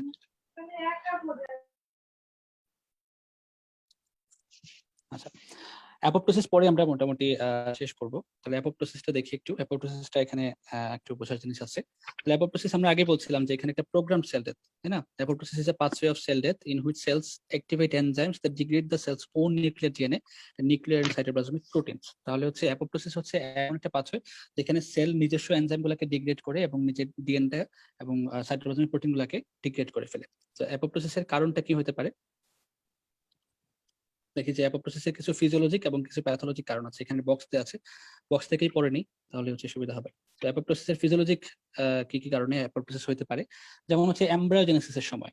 যখন হচ্ছে এমব্রায়োজেনেসিস হয়, এমব্রায়োজেনেসিসের সময় আমরা জানি যে এখানে অনেকগুলা স্টেপ বাই স্টেপ পার করতে হয়। যেমন প্রথমে হচ্ছে ইমপ্লান্টেশন, তারপর হচ্ছে এই যে স্টেপ গুলাতে হয় সেল ডিভিশন হয়, তাই না? এখানে তারপর হচ্ছে অর্গানোজেনেসিস হয়। এই সকল সময় আমাদের কিছু সেল হচ্ছে অটোমেটিক্যালি রিপ্লেস হয়, কিছু সেল ডেড হয়, কিছু সেল অটোমেটিক রিপ্লেস হয়, বা ওই সেল কিছু সেলকে হচ্ছে মানে মেরে ফেলতে হয়। ওইটা হচ্ছে ফিজিওলজিক্যালি অ্যাপোপ্টোসিস। ওই সময় কিছু সেল ডেথ হয় অ্যাপোপ্টোসিস প্রক্রিয়ার মাধ্যমে। তারপর হচ্ছে যেগুলো হচ্ছে হাইলি প্রলিফারেটিভ টিস্যু, ঠিক আছে? হাইলি প্রলিফারেটিভ টিস্যু যেগুলো, যেমন হচ্ছে ইন্টেস্টাইনাল এপিথেলিয়াম, তারপর হচ্ছে বোন মেরুতে লিম্ফোসাইট এন্ড থাইমাস, ঠিক আছে? তো এইগুলা হচ্ছে যখন আমাদের ইমিউন সিস্টেমে, ধরো ইমিউন রিঅ্যাকশনে অনেক বেশি লিম্ফোসাইট তৈরি হয়ে গেছে, বা যখন হচ্ছে একটা প্যাথোজেন বডিতে প্রবেশ করছে তখন অনেক বেশি লিম্ফোসাইট প্রোডাকশন হচ্ছে ওই সেলগুলোকে মারার জন্য। তো যখন হচ্ছে এই কাজটা শেষ হয়ে গেছে, তখন যে এত বেশি লিম্ফোসাইট থাকার দরকার নেই, এগুলোকে মেরে ফেলতে হবে, তখন হচ্ছে আমাদের অ্যাপোপ্টোসিস হয়। তারপর হচ্ছে এই যে যখন হচ্ছে মেনস্ট্রুয়াল সাইকেলের পরে, একটা মেনস্ট্রুয়াল সাইকেলের পরে আমাদের এন্ডোমেট্রিয়ামে, মানে হচ্ছে এন্ডোমেট্রিয়ামের মধ্যে অনেক বেশি কি হয়,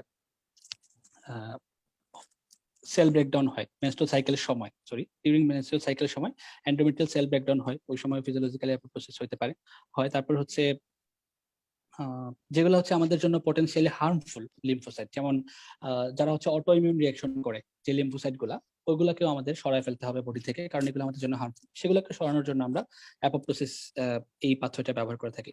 আর প্যাথোলজিকের মধ্যে যদি কোনো ডিএনএ ড্যামেজ হয়, আগে বলছিলাম যেটা, যে যদি কোনো ডিএনএ ড্যামেজ হয় তাহলে সেটাকে আমরা অ্যাপোপ্টোসিসের মাধ্যমে মেরে ফেলি।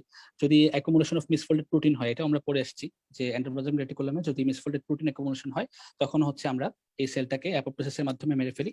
আর যদি কোনো ইনফেকশন হয়, যদি কোনো ভাইরাল ইনফেকশন হয়, তখন সেই ক্ষেত্রে অনেক সময় ইনফেক্টেড সেলটাকে সাইটোটক্সিক টি লিম্ফোসাইট এসে এটাকে অ্যাপোপ্টোসিসের মাধ্যমে মেরে ফেলে। সো এই সকল কারণে অ্যাপোপ্টোসিস হইতে হয়, বা এই মেকানিজমটা এখন আমরা একটু দেখব।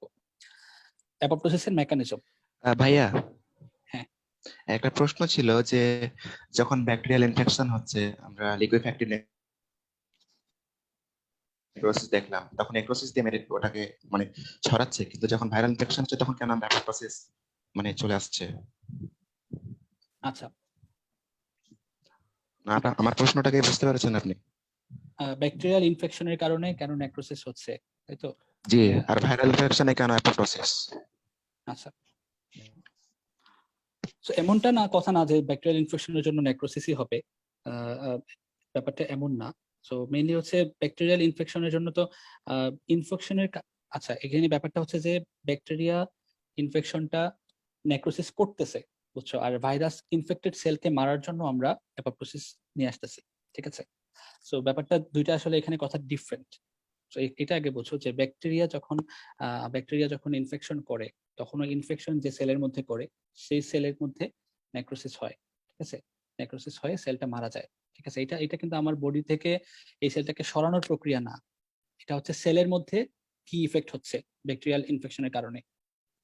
আর অ্যাপোপ্টোসিসের মাধ্যমে আমরা এখানে যেটা বলছি যে এই যে আমাদের সাইটোটক্সিক টি লিম্ফোসাইট, সে কি করে, সে হচ্ছে ইমিউন সিস্টেমের একটা কম্পোনেন্ট। সে হচ্ছে যখন একটা সেল ভাইরাস দিয়ে অ্যাটাকড হয়, তখন ওই সেলটাকে গিয়ে সে মেরে ফেলে।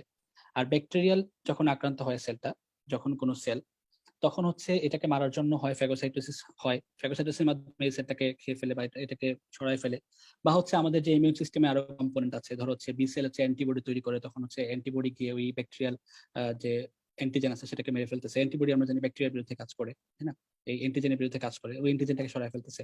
বা হচ্ছে আমাদের যে সাইটোটক্সিক টি সেল আছে, যেটা সেল মিডিয়েটেড ইমিউনিটি করে, সেখানে গিয়ে সেল মিডিয়েটেড ইমিউনিটি অ্যাক্টিভেট হচ্ছে। আর ভাইরাস ইনফেক্টেড সেলের ক্ষেত্রে শুধুমাত্র সাইটোটক্সিক টি লিম্ফোসাইটটা কাজ করে, ঠিক আছে? ওইখানে অ্যান্টিবডি এই ভাইরাস ইনফেক্টেড সেলটাকে মারতে পারে না। তোমরা যখন ইমিউন সিস্টেমটা পড়বা তখন ব্যাপারটা আরো ক্লিয়ার হবে। আমি যদি আরেকবার একটু বোঝাই বলি, যে যখন ভাইরাস ইনফেক্টেড হয় কোনো সেল, সেটাকে মারার জন্য আমাদের এই সাইটোটক্সিক টি লিম্ফোসাইট, এটাকে অ্যাক্টিভেট হইতে পারে, এটা কাজ করে। এটাকে নরমালি অ্যান্টিবডি মারতে পারে না, বুঝছো? আর যখন একটা সেল ব্যাকটেরিয়া ইনফেক্টেড হয় তখন ওটাকে অ্যান্টিবডি বা হচ্ছে সেল মিডিয়েটেড ইমিউনিটি বলো, অ্যান্টিবডি মিডিয়েটেড ইমিউনিটি বলো, দুই ধরনের ইমিউনিটি কিন্তু ওই সেলটাকে ডিস্ট্রয় করতে পারে বা ওটাকে রিমুভ করতে পারে। আর ভাইরাল ইনফেক্টেড হইলে ওটাকে কেবলমাত্র সাইটোটক্সিক টি লিম্ফোসাইটই হচ্ছে ওটাকে সরায় ফেলতে হয়। এখন সরায় ফেলার প্রসেসের মধ্যে আমরা বলতেছি যে যখন একটা সেল ভাইরাল ইনফেক্টেড হয়েছে তখন সাইটোটক্সিক টি লিম্ফোসাইট ওটাকে গিয়ে অ্যাপোপ্টোসিস করতেছে, বুঝছো? আর নেক্রোসিস হচ্ছে এটা কোনো সেল ডিস্ট্রাকশনের বা আমাদের ইমিউনিটির কোনো প্রসেস না। নেক্রোসিস হচ্ছে একটা ফেট, ব্যাকটেরিয়াল ইনফেকশন হইলে এই সেলের কি ফেট হবে, ঠিক আছে? এটা হচ্ছে নেক্রোসিস। তুমি কি বুঝতে পেরেছো নাকি বুঝতে পারিনি? জি ভাইয়া, বুঝতে পেরেছি। আচ্ছা, ওকে। তাহলে এখন আমরা দেখি যে অ্যাপোপ্টোসিসটা কিভাবে হয়। সো অ্যাপোপ্টোসিসের ক্ষেত্রে দুইটা মেকানিজম আছে, আমি শর্টলি বলার চেষ্টা করব। অ্যাপোপ্টোসিসের ক্ষেত্রে দুইটা মেকানিজম আছে, এই ছবি থেকে দেখতে হবে আমাদেরকে, এই ছবিটা মনে রাখলে একদম বোঝা যাবে। তো একটা হচ্ছে মাইটোকন্ড্রিয়াল পাথওয়ে বা ইন্ট্রিনসিক পাথওয়ে, আর একটা হচ্ছে ডেথ রিসেপ্টর পাথওয়ে। সো দেখো মাইটোকন্ড্রিয়াল পাথওয়েতে কি হয়। মাইটোকন্ড্রিয়াল পাথওয়েতে আমাদের মাইটোকন্ড্রিয়ার মধ্যে, এই যে মাইটোকন্ড্রিয়া, এই মাইটোকন্ড্রিয়ার মধ্যে কিছু এনজাইম আছে বা কিছু জিনিস আছে যেগুলো হচ্ছে আমাদের সেলটাকে একদম ডিস্ট্রয় করতে পারে। বা ডিস্ট্রয় কিভাবে করে, এই ডিস্ট্রাকশনের প্রধান যে হাতিয়ার, প্রধান যে অস্ত্র, তার নাম হচ্ছে কাসপেজ নামে একটা এনজাইম। দেখো এখানে কাসপেজ অ্যাক্টিভেশনের কথা বলা হচ্ছে। সো কাসপেজ অ্যাক্টিভেট হইলে সে হচ্ছে একদম সেলকে লন্ডভন্ড করে ফেলে, ধ্বংস করে ফেলে, ঠিক আছে? সো কাসপেজকে অ্যাক্টিভেট করতে হবে যে কোনো ভাবেই হোক। তো এই দুই ভাবে কাসপেজ অ্যাক্টিভেট করা যায়, একটা হচ্ছে মাইটোকন্ড্রিয়াল পাথওয়ের মাধ্যমে আর একটা হচ্ছে ডেথ রিসেপ্টর পাথওয়ের মাধ্যমে কাসপেজকে অ্যাক্টিভেট করা যায়। তো এই কাসপেজ অ্যাক্টিভেট করার জন্য মাইটোকন্ড্রিয়াতে কিছু এনজাইম থাকে, যেমন একটা হচ্ছে সাইটোক্রোম সি, ঠিক আছে? এই সাইটোক্রোম সি মাইটোকন্ড্রিয়া থেকে বের হয়ে গিয়ে কাসপেজকে অ্যাক্টিভেট করে, এবং কাসপেজকে অ্যাক্টিভেট করলে কাসপেজ আলটিমেটলি এই সেলটাকে বিভিন্ন প্রসেসের মাধ্যমে ডিস্ট্রাকশন করে ফেলে। এখন তাহলে এই সাইটোক্রোম সিটা মাইটোকন্ড্রিয়া থেকে কি এমনিতেই চলে আসে, নাকি এটাকে আসতে বাধা দেওয়া হয়, নাকি কিভাবে আসে? কারণ নর্মালি তো এটা আসে না, কখন আসে? ঠিক আছে, সো নর্মালি হচ্ছে মাইটোকন্ড্রিয়ার মেমব্রেন দিয়ে এই সাইটোক্রোম সিটা বাইরে বের হতে পারে না, এটাকে মাইটোকন্ড্রিয়াল মেমব্রেনে আটকা রাখে, ঠিক আছে? এই আটকা রাখার জন্য কাজ করে হচ্ছে এই যে রেগুলেটর, এই রেগুলেটর এদের কাজ হচ্ছে মাইটোকন্ড্রিয়াল মেমব্রেনের ইন্টিগ্রিটি মেনটেন করা বা মাইটোকন্ড্রিয়াল মেমব্রেনকে স্টেবল রাখা, যাতে সাইটোক্রোম সিটা বাইরে বের হয়ে না আসতে পারে, বুঝছো? এই যে রেগুলেটর এরা কারা কারা, BCL2 এবং BCLX, ঠিক আছে? BCL2 এবং BCLX এর কাজ হচ্ছে মাইটোকন্ড্রিয়াল মেমব্রেনটা এমন ভাবে শক্ত করে ধরে রাখা যাতে সাইটোক্রোম সিটা বাইরে না বের হয়ে আসে। এখন যখন এবার আসলে এই যে স্টিমুলাস গুলা, সেল ইনজুরি যে স্টিমুলাস, যদি কোনো কারণে একটা সেলের গ্রোথ ফ্যাক্টর কমে যায়, উইথড্রয়াল হয়, ডিএনএ ড্যামেজ হয়, বা হচ্ছে প্রোটিন মিসফোল্ডিং হয়, যে কারণগুলো আমরা পড়লাম, এই জিনিসগুলো ঘটলে তখন একটা সেন্সর অ্যাক্টিভেট হয়, এর নাম হচ্ছে BH3 সেন্সর। এই BH3 সেন্সর অ্যাক্টিভেট হইলে এই BH3 সেন্সর হচ্ছে এই যে বাক্স এবং বাক, দুইটা নাম আছে দেখো, বাক্স এবং বাক, এই দুইটা জিনিসকে স্টিমুলেট করে। এই বাক্স এবং বাক এদের কাজ হচ্ছে মাইটোকন্ড্রিয়াল মেমব্রেনটাকে ধ্বংস করে ফেলা, বা মাইটোকন্ড্রিয়াল মেমব্রেনের যে একটা ইন্টিগ্রিটি ছিল, একটা আবরণ ছিল, এই আবরণটাকে নষ্ট করে ফেলা। মাইটোকন্ড্রিয়াল মেমব্রেনের আর অ্যাক্টিভিটি নষ্ট হয়ে যাবে এই বাক্স এন্ড ব্যাক অ্যাক্টিভেট হইলে। তো নর্মালি হচ্ছে আমাদের এই BCL2 আর BCLX এরা হচ্ছে এই বাক্স এন্ড ব্যাককে অ্যাক্টিভেট হতে দেয় না, এদেরকে হোল্ড করে রাখে, এবং সাইটোক্রোম সিকেও বের হতে দেয় না, ঠিক আছে? তো যখন এই ইনজুরিয়াস স্টিমুলাস গুলো তৈরি হবে তখন এই একটা সেন্সর অ্যাক্টিভেট হয়, সেই সেন্সরটা বাক্স এন্ড ব্যাককে শক্তিশালী করে ফেলে, যাতে এরা এই BCL2 আর BCLX এর কে না মেনে এই মাইটোকন্ড্রিয়াল মেমব্রেনটাকে ডিস্ট্রয় করে ফেলে এবং এটাকে ডিফেক্টিভ করে ফেলে। তখন এই বাক্স এন্ড বাকটা মাইটোকন্ড্রিয়াল মেমব্রেনটাকে ধ্বংস করে ফেললে এখান থেকে সাইটোক্রোম সিটা বাইরে বের হয়ে আসে, সাইটোক্রোম সি এসে এখানে কাসপেজকে অ্যাক্টিভেট করে। কাসপেজকে অ্যাক্টিভেট করলে কাসপেজ হচ্ছে তার যে কাজ, সে হচ্ছে এই দেখো এন্ডোনিউক্লিয়াস অ্যাক্টিভেশন, মানে এন্ডোনিউক্লিয়াস দিয়ে সে নিউক্লিয়ারটাকে ফ্র্যাগমেন্টেশন করে ফেলে, সাইটোস্কেলেটন ব্রেকডাউন করে, মানে হচ্ছে সাইটোপ্লাজমকে লন্ডভন্ড করে দেয়, আলটিমেটলি এই পুরো সেলটা একটা মানে ফ্র্যাগমেন্টেড হয়ে যায়, মানে খন্ড খন্ড অ্যাপোপ্টোটিক বডিজে পরিণত হয়। তো এই হচ্ছে মাইটোকন্ড্রিয়াল পাথওয়ে। আমি কি বুঝাতে পেরেছি? কেউ যদি না বুঝো একটু বলো। ভাই কাসপেসটা কি সেলের ভিতর আগে থেকে থাকে ইনঅ্যাক্টিভ ফর্মে হ্যাঁ নাকি? হ্যাঁ হ্যাঁ, ইনঅ্যাক্টিভ থাকে, ইনঅ্যাক্টিভ ফর্মে থাকে। কাসপেসটা সেলের মধ্যে ইনঅ্যাক্টিভ ফর্মে থাকে, এটাকে অ্যাক্টিভ করতে হয়। এটাকে অ্যাক্টিভ করার পাথওয়েটা হচ্ছে এই যে মাইটোকন্ড্রিয়াল পাথওয়ে, ইন্ট্রিনসিক পাথওয়ে। আর আরেকটা আছে আমাদের এক্সট্রিনসিক পাথওয়ে। দেখো এক্সট্রিনসিক পাথওয়ে যেটা ডেথ রিসেপ্টর পাথওয়েটাকে বলা হয়। সো এখানে কিছু কিছু সেলের মধ্যে এরা কিছু রিসেপ্টর এক্সপ্রেস করে রাখে, এই রিসেপ্টর গুলোকে আমরা বলছি টিউমার নেক্রোটিক ফ্যাক্টর আর হচ্ছে ফাস, ঠিক আছে? এই ফাস, এই দুটো রিসেপ্টর কিছু সেল হচ্ছে বাইরে বের করে রাখে, সেলের সারফেসে এক্সপ্রেস করে রাখে, ঠিক আছে। এখন আসো, যখন কিছু, এটা বললাম যে কিছু সেলে হচ্ছে এটা এক্সপ্রেস করে রাখে। এবার আসো, এখন কোনো আরেকটা লিউকোসাইট, ঠিক আছে, বা হচ্ছে আরেকটা সেলের মধ্যে থাকে হচ্ছে এই ফাস্টের সাথে বাইন্ড করার জন্য ফাস্ট লাইগ্যান্ড, ঠিক আছে। কিছু সেলের মধ্যে এই ফাস্টটা এক্সপ্রেস করা থাকে, আর লিউকোসাইটের মধ্যে থাকে হচ্ছে ফাস্ট লাইগ্যান্ডটা, ঠিক আছে, বা ফাস্ট, এই যে FSL, এই তোমাদের এই ছবিটা এখানে ক্লিয়ার না। আচ্ছা, এখানে আমি আরেকটা ছবি দেখাই, তাহলে হচ্ছে এটা ক্লিয়ার হবে। আমি আরেকটা ছবি দেখাচ্ছি, 25 পেজে।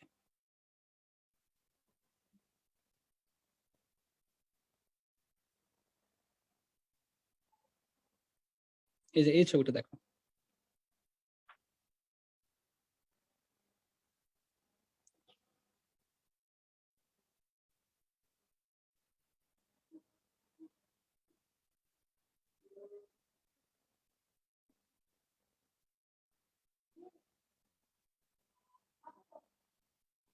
আচ্ছা, এইটা হচ্ছে আমাদের অনেকগুলো সেল কিছু তাদের সারফেসে কিছু হচ্ছে মলিকিউলকে এক্সপ্রেস করে, যাদেরকে আমরা বলি হচ্ছে ডেথ রিসেপ্টর, ঠিক আছে।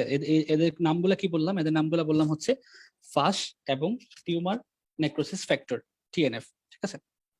তো যখন হচ্ছে এই ডেথ রিসেপ্টর গুলো অ্যাক্টিভেট হয়, তখনই অ্যাপোপ্টোসিসটা শুরু হয়, ঠিক আছে। তো এই ডেথ রিসেপ্টর গুলো কিভাবে অ্যাক্টিভেট হয় আসো দেখি। সো যখন কিছু সেলফ রিঅ্যাক্টিভ লিম্ফোসাইট থাকে, যারা হচ্ছে তোমার ওই যে অটো ইমিউনিটি করে, ঠিক আছে। তো ওই অটো ইমিউন যে লিম্ফোসাইট গুলো থাকে, বা হচ্ছে ভাইরাস ইনফেক্টেড সেল যেগুলো থাকে, টিউমার সেল যেগুলো থাকে, এরা হচ্ছে এই হচ্ছে ফার্স্ট লাইগ্যান্ড এগুলো হচ্ছে এক্সপ্রেস করে। তো আমাদের যে ইমিউন সেলগুলো আছে, আমাদের যে ধরো CD95 বা CD95L, এই যে ইমিউন সেলগুলো আছে, এই ইমিউন সেলগুলো কি করে, এই ফার্স্ট লাইগ্যান্ডের সাথে গিয়ে বাইন্ড করে, রিসেপ্টরের সাথে বাইন্ড করে। আমি মনে হয় বুঝতে পারছি না, আমি আবার বলি যে আমরা আগে বলছিলাম যে অ্যাপোপ্টোসিস কাদের হয়, যারা হচ্ছে আমাদের বডির কিছু সেল, ইমিউন সিস্টেমের কিছু সেল যারা হচ্ছে অটো ইমিউনিটি করে, বা হচ্ছে কিছু সেল ভাইরাস ইনফেক্টেড হয়, এই সেলগুলা তাদের সারফেসের মধ্যে কিছু রিসেপ্টরকে এক্সপ্রেস করে, ঠিক আছে। এইগুলা হচ্ছে এই যে ফাস এবং TNF রিসেপ্টর, যেখানে দেখাচ্ছি ফাস এবং TNF রিসেপ্টর, এগুলো হচ্ছে এক্সপ্রেস করে রাখে। এখন এই সেলগুলোকে তো ধ্বংস করতে হবে, এই সেলগুলোকে ধ্বংস করার জন্য তো অ্যাপোপ্টোটিক পাথওয়েটা অ্যাক্টিভেট করতে হবে। কিভাবে অ্যাক্টিভেট হবে? এই অ্যাক্টিভেট হওয়ার জন্য আমাদের ইমিউন সিস্টেমের যে ভালো সেলগুলো আছে, ঠিক আছে, আমাদের ইমিউন সিস্টেমের যে ভালো সেলগুলো আছে, সেই সেলগুলা গিয়ে ওই ফাস্ট বা ওই রিসেপ্টর গুলোর সাথে বাইন্ড করে। দেখো যে এখানে একটা বাইন্ড হয়েছে, একটা বন্ড তৈরি হয়েছে। দেখো যে এইগুলো হচ্ছে আমাদের ওই রিসেপ্টর গুলো যেগুলো এক্সপ্রেস করে রাখছিল, আর এই হলুদ গুলো হচ্ছে আমাদের ইমিউন সিস্টেমের সেলের পার্ট, এটাকে বলছি ফার্স্ট লাইগ্যান্ড। তাহলে এই ফার্স্ট লাইগ্যান্ড আর ফাস্ট, এই দুটা হচ্ছে বাইন্ড করছে, ঠিক আছে। এই দুটা বাইন্ড করলে এখান থেকে এই ডেথ ডোমেন সহ দেখো যে অ্যাডাপ্টেড প্রোটিনটা রিলিজ হয়। এই যে বাইন্ড করার কারণে এখান থেকে এই প্রোটিনটা রিলিজ হয়েছে, এবং এইটা গিয়ে এই কাসপেস 8 কে অ্যাক্টিভেট করছে। এই কাসপেস 8 যখন অ্যাক্টিভেট হবে, তখন কাসপেস তার বাকি কাজগুলো করে। সো এখানে ব্যাপারটা মানে একটু ডিফারেন্ট, ওইটার থেকে একটু ডিফারেন্ট। সো কেউ যদি না বুঝো কোথাও, তাহলে আমাকে বলতে পারো যে কোথাও বুঝো নাই।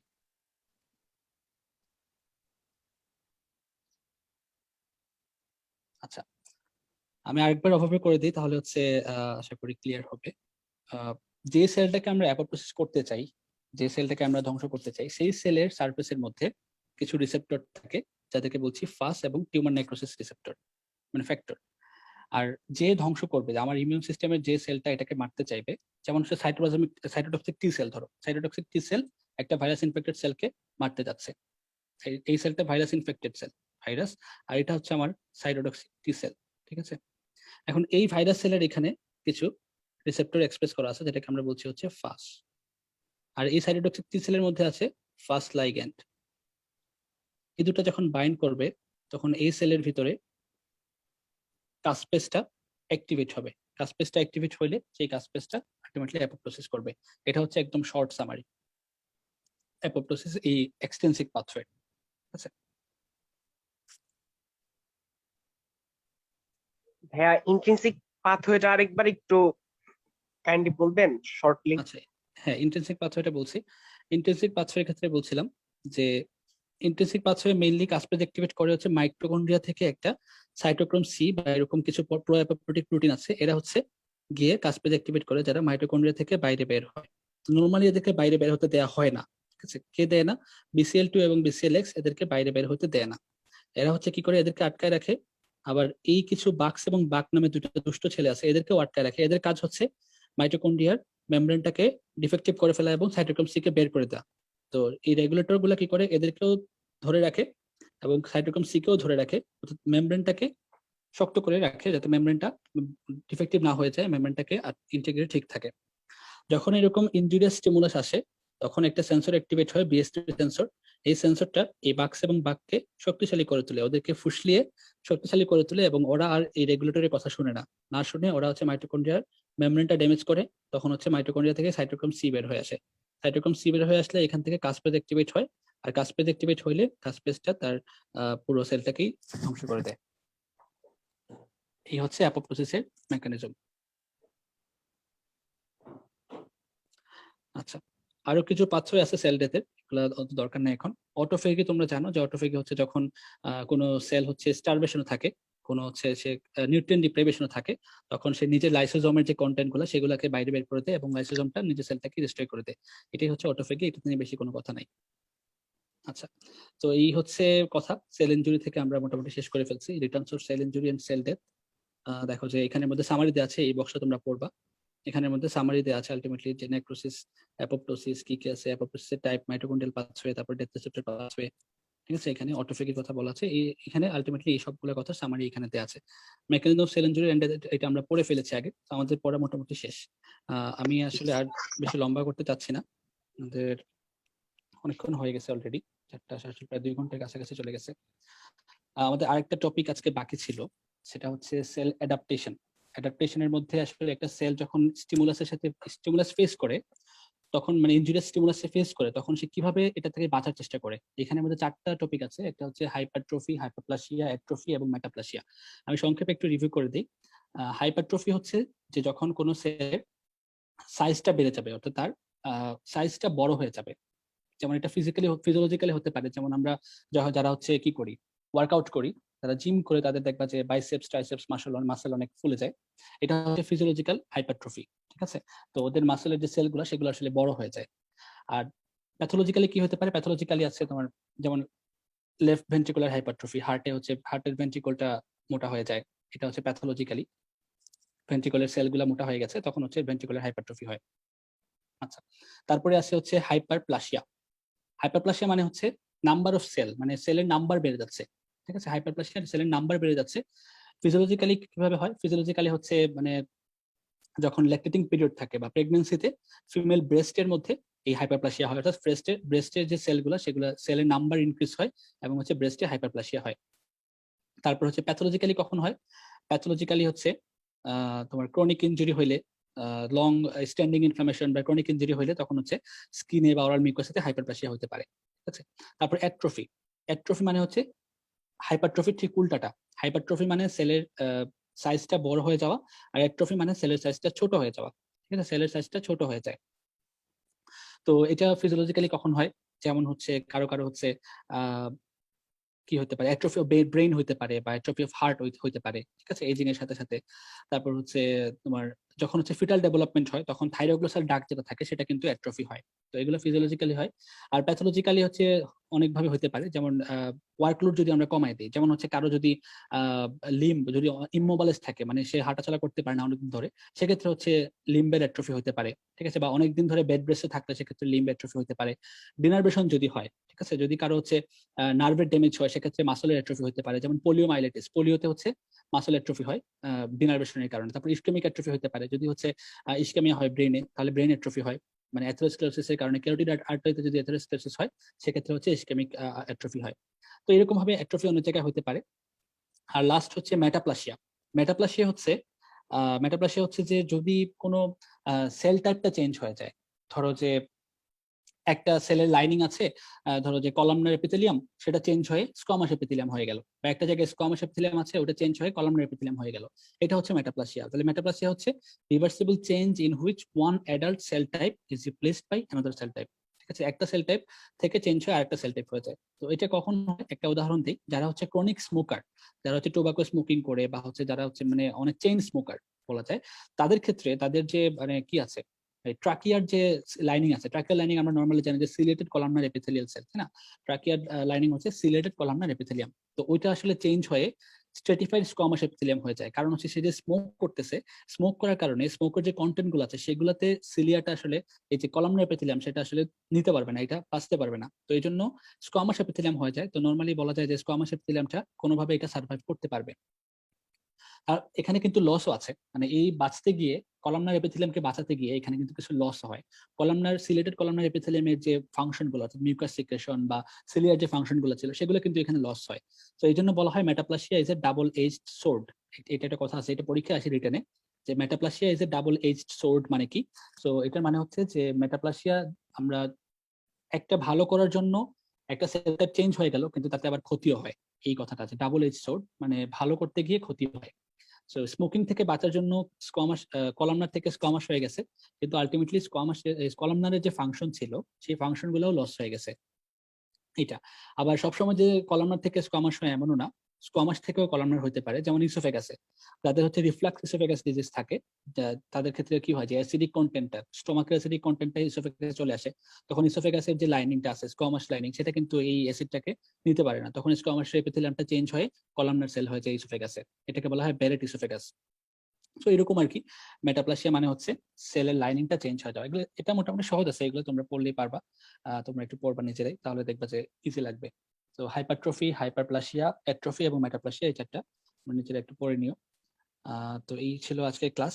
কারো যদি কোনো প্রশ্ন থাকে তাহলে বলতে পারো, চ্যাট বক্সে তো অনেকগুলো কথা। আচ্ছা, 10th এডিশন 9th এডিশন নিয়ে কথা হয়েছে, মানে 10th এডিশনটা আমি ফলো করেছি। আমি হচ্ছে গ্রুপে একটা লিংক দিয়ে দিয়েছি, দেখো যে আমি আজকে ক্লাস শুরুর আগে 9th এডিশন 10th এডিশনের একটা লিংক দিয়েছিলাম, তোমরা ওইখান থেকে 10th এডিশনটা ডাউনলোড করে নিতে পারো। আচ্ছা, কারো যদি কোনো কথা না থাকে তাহলে আমরা শেষ করি। তোমাদের সবাইকে আরেকবার রিকোয়েস্ট করবো, সবাই নিয়মিত ক্লাসগুলো করবা। আশা করি টাইমিং নিয়ে যদি সমস্যা হয় সেক্ষেত্রে হ্যালো আমরা ভাইয়া। চেষ্টা করবো। হ্যাঁ হ্যাঁ ভাইয়া ওই যে কোয়াগুলেটিভ নেক্রোসিসে বলছিলেন শুধু সলিড অর্গান গুলোতে হয়, ব্রেনে হয় না, ব্রেনে কেন হয় না? ব্রেনে হচ্ছে লিকুইফেক্টিভ নেক্রোসিসটা হয়। সো ব্রেনে, আচ্ছা এটার আনসারটা আমি বলে দিচ্ছি পরে। ঠিক আছে, একটু পরে আছে, ক্লাসটা শেষ করি, এটা অনেকক্ষণ হয়ে গেছে। এটা নিয়ে আমি একটা পোস্ট লিখবো, ঠিক আছে, যে ব্রেনে কেন হয় না। আর তোমাদের জন্য হোমওয়ার্ক থাকলো, এটা তুমি নিজে খুঁজে বের করবা যে এটা কেন হয় না, ঠিক আছে। আমি বলে দিব গ্রুপে। ক্লাসটা শেষ করি, আজকে অনেকক্ষণ হয়ে গেছে।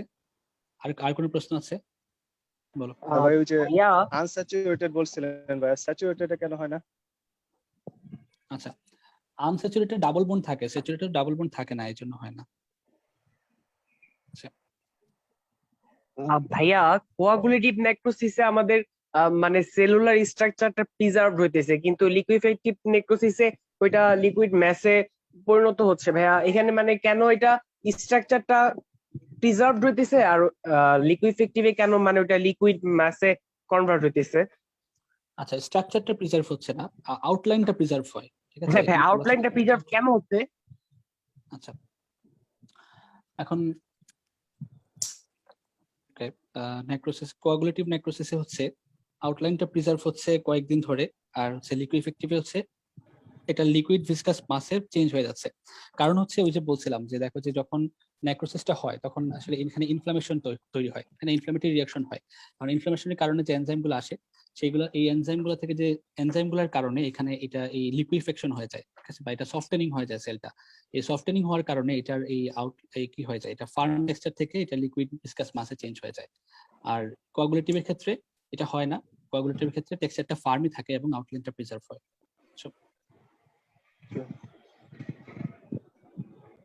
আচ্ছা, আমরা শেষ করি। সবাইকে অনেক ধন্যবাদ এতক্ষণ সাথে থাকার জন্য। তোমাদের যা প্রশ্ন আছে তোমরা একটু গ্রুপে বলে দিও, আমি গ্রুপে আনসার দিয়ে দিব ইনশাল্লাহ। গ্রুপে আরো মেন্টর আছেন, সবাই তোমাদেরকে আনসার দিবে ইনশাল্লাহ। তাহলে আজকের মতো আমরা শেষ করি। সবাইকে আবারও ধন্যবাদ জানাচ্ছি এতক্ষণ প্রায় 2 ঘন্টা সাথে থাকার জন্য। সবাই সুস্থ থাকো, এবং রোজার সময় প্রায় ইফতারের সময় হয়ে গেছে, এই সময়টাতে দোয়া কবুলের সময়। এই আসরের নামাজের পর থেকে ইফতারের সামনে বসে দোয়া কবুলের সময়। তো তোমরা হচ্ছে সবাই দোয়া করবা, আমরা একে অপরের জন্য দোয়া করব, এবং হচ্ছে আমার জন্য দোয়া করবা, যাতে হচ্ছে আমরা সবাই এই জার্নিতে আরো বেশি ফ্রুটফুল এবং ইফেক্টিভ করতে পারি, অনেক বেশি ফ্রুটফুল করতে পারি নিজেদের জন্য, এবং আমাদের এই সাকসেস জার্নিটা সাকসেসফুল হয়। সবাই ভালো থাকো, আল্লাহ হাফিজ। আজকের মতো বিদায় নিচ্ছি। আসসালামু আলাইকুম।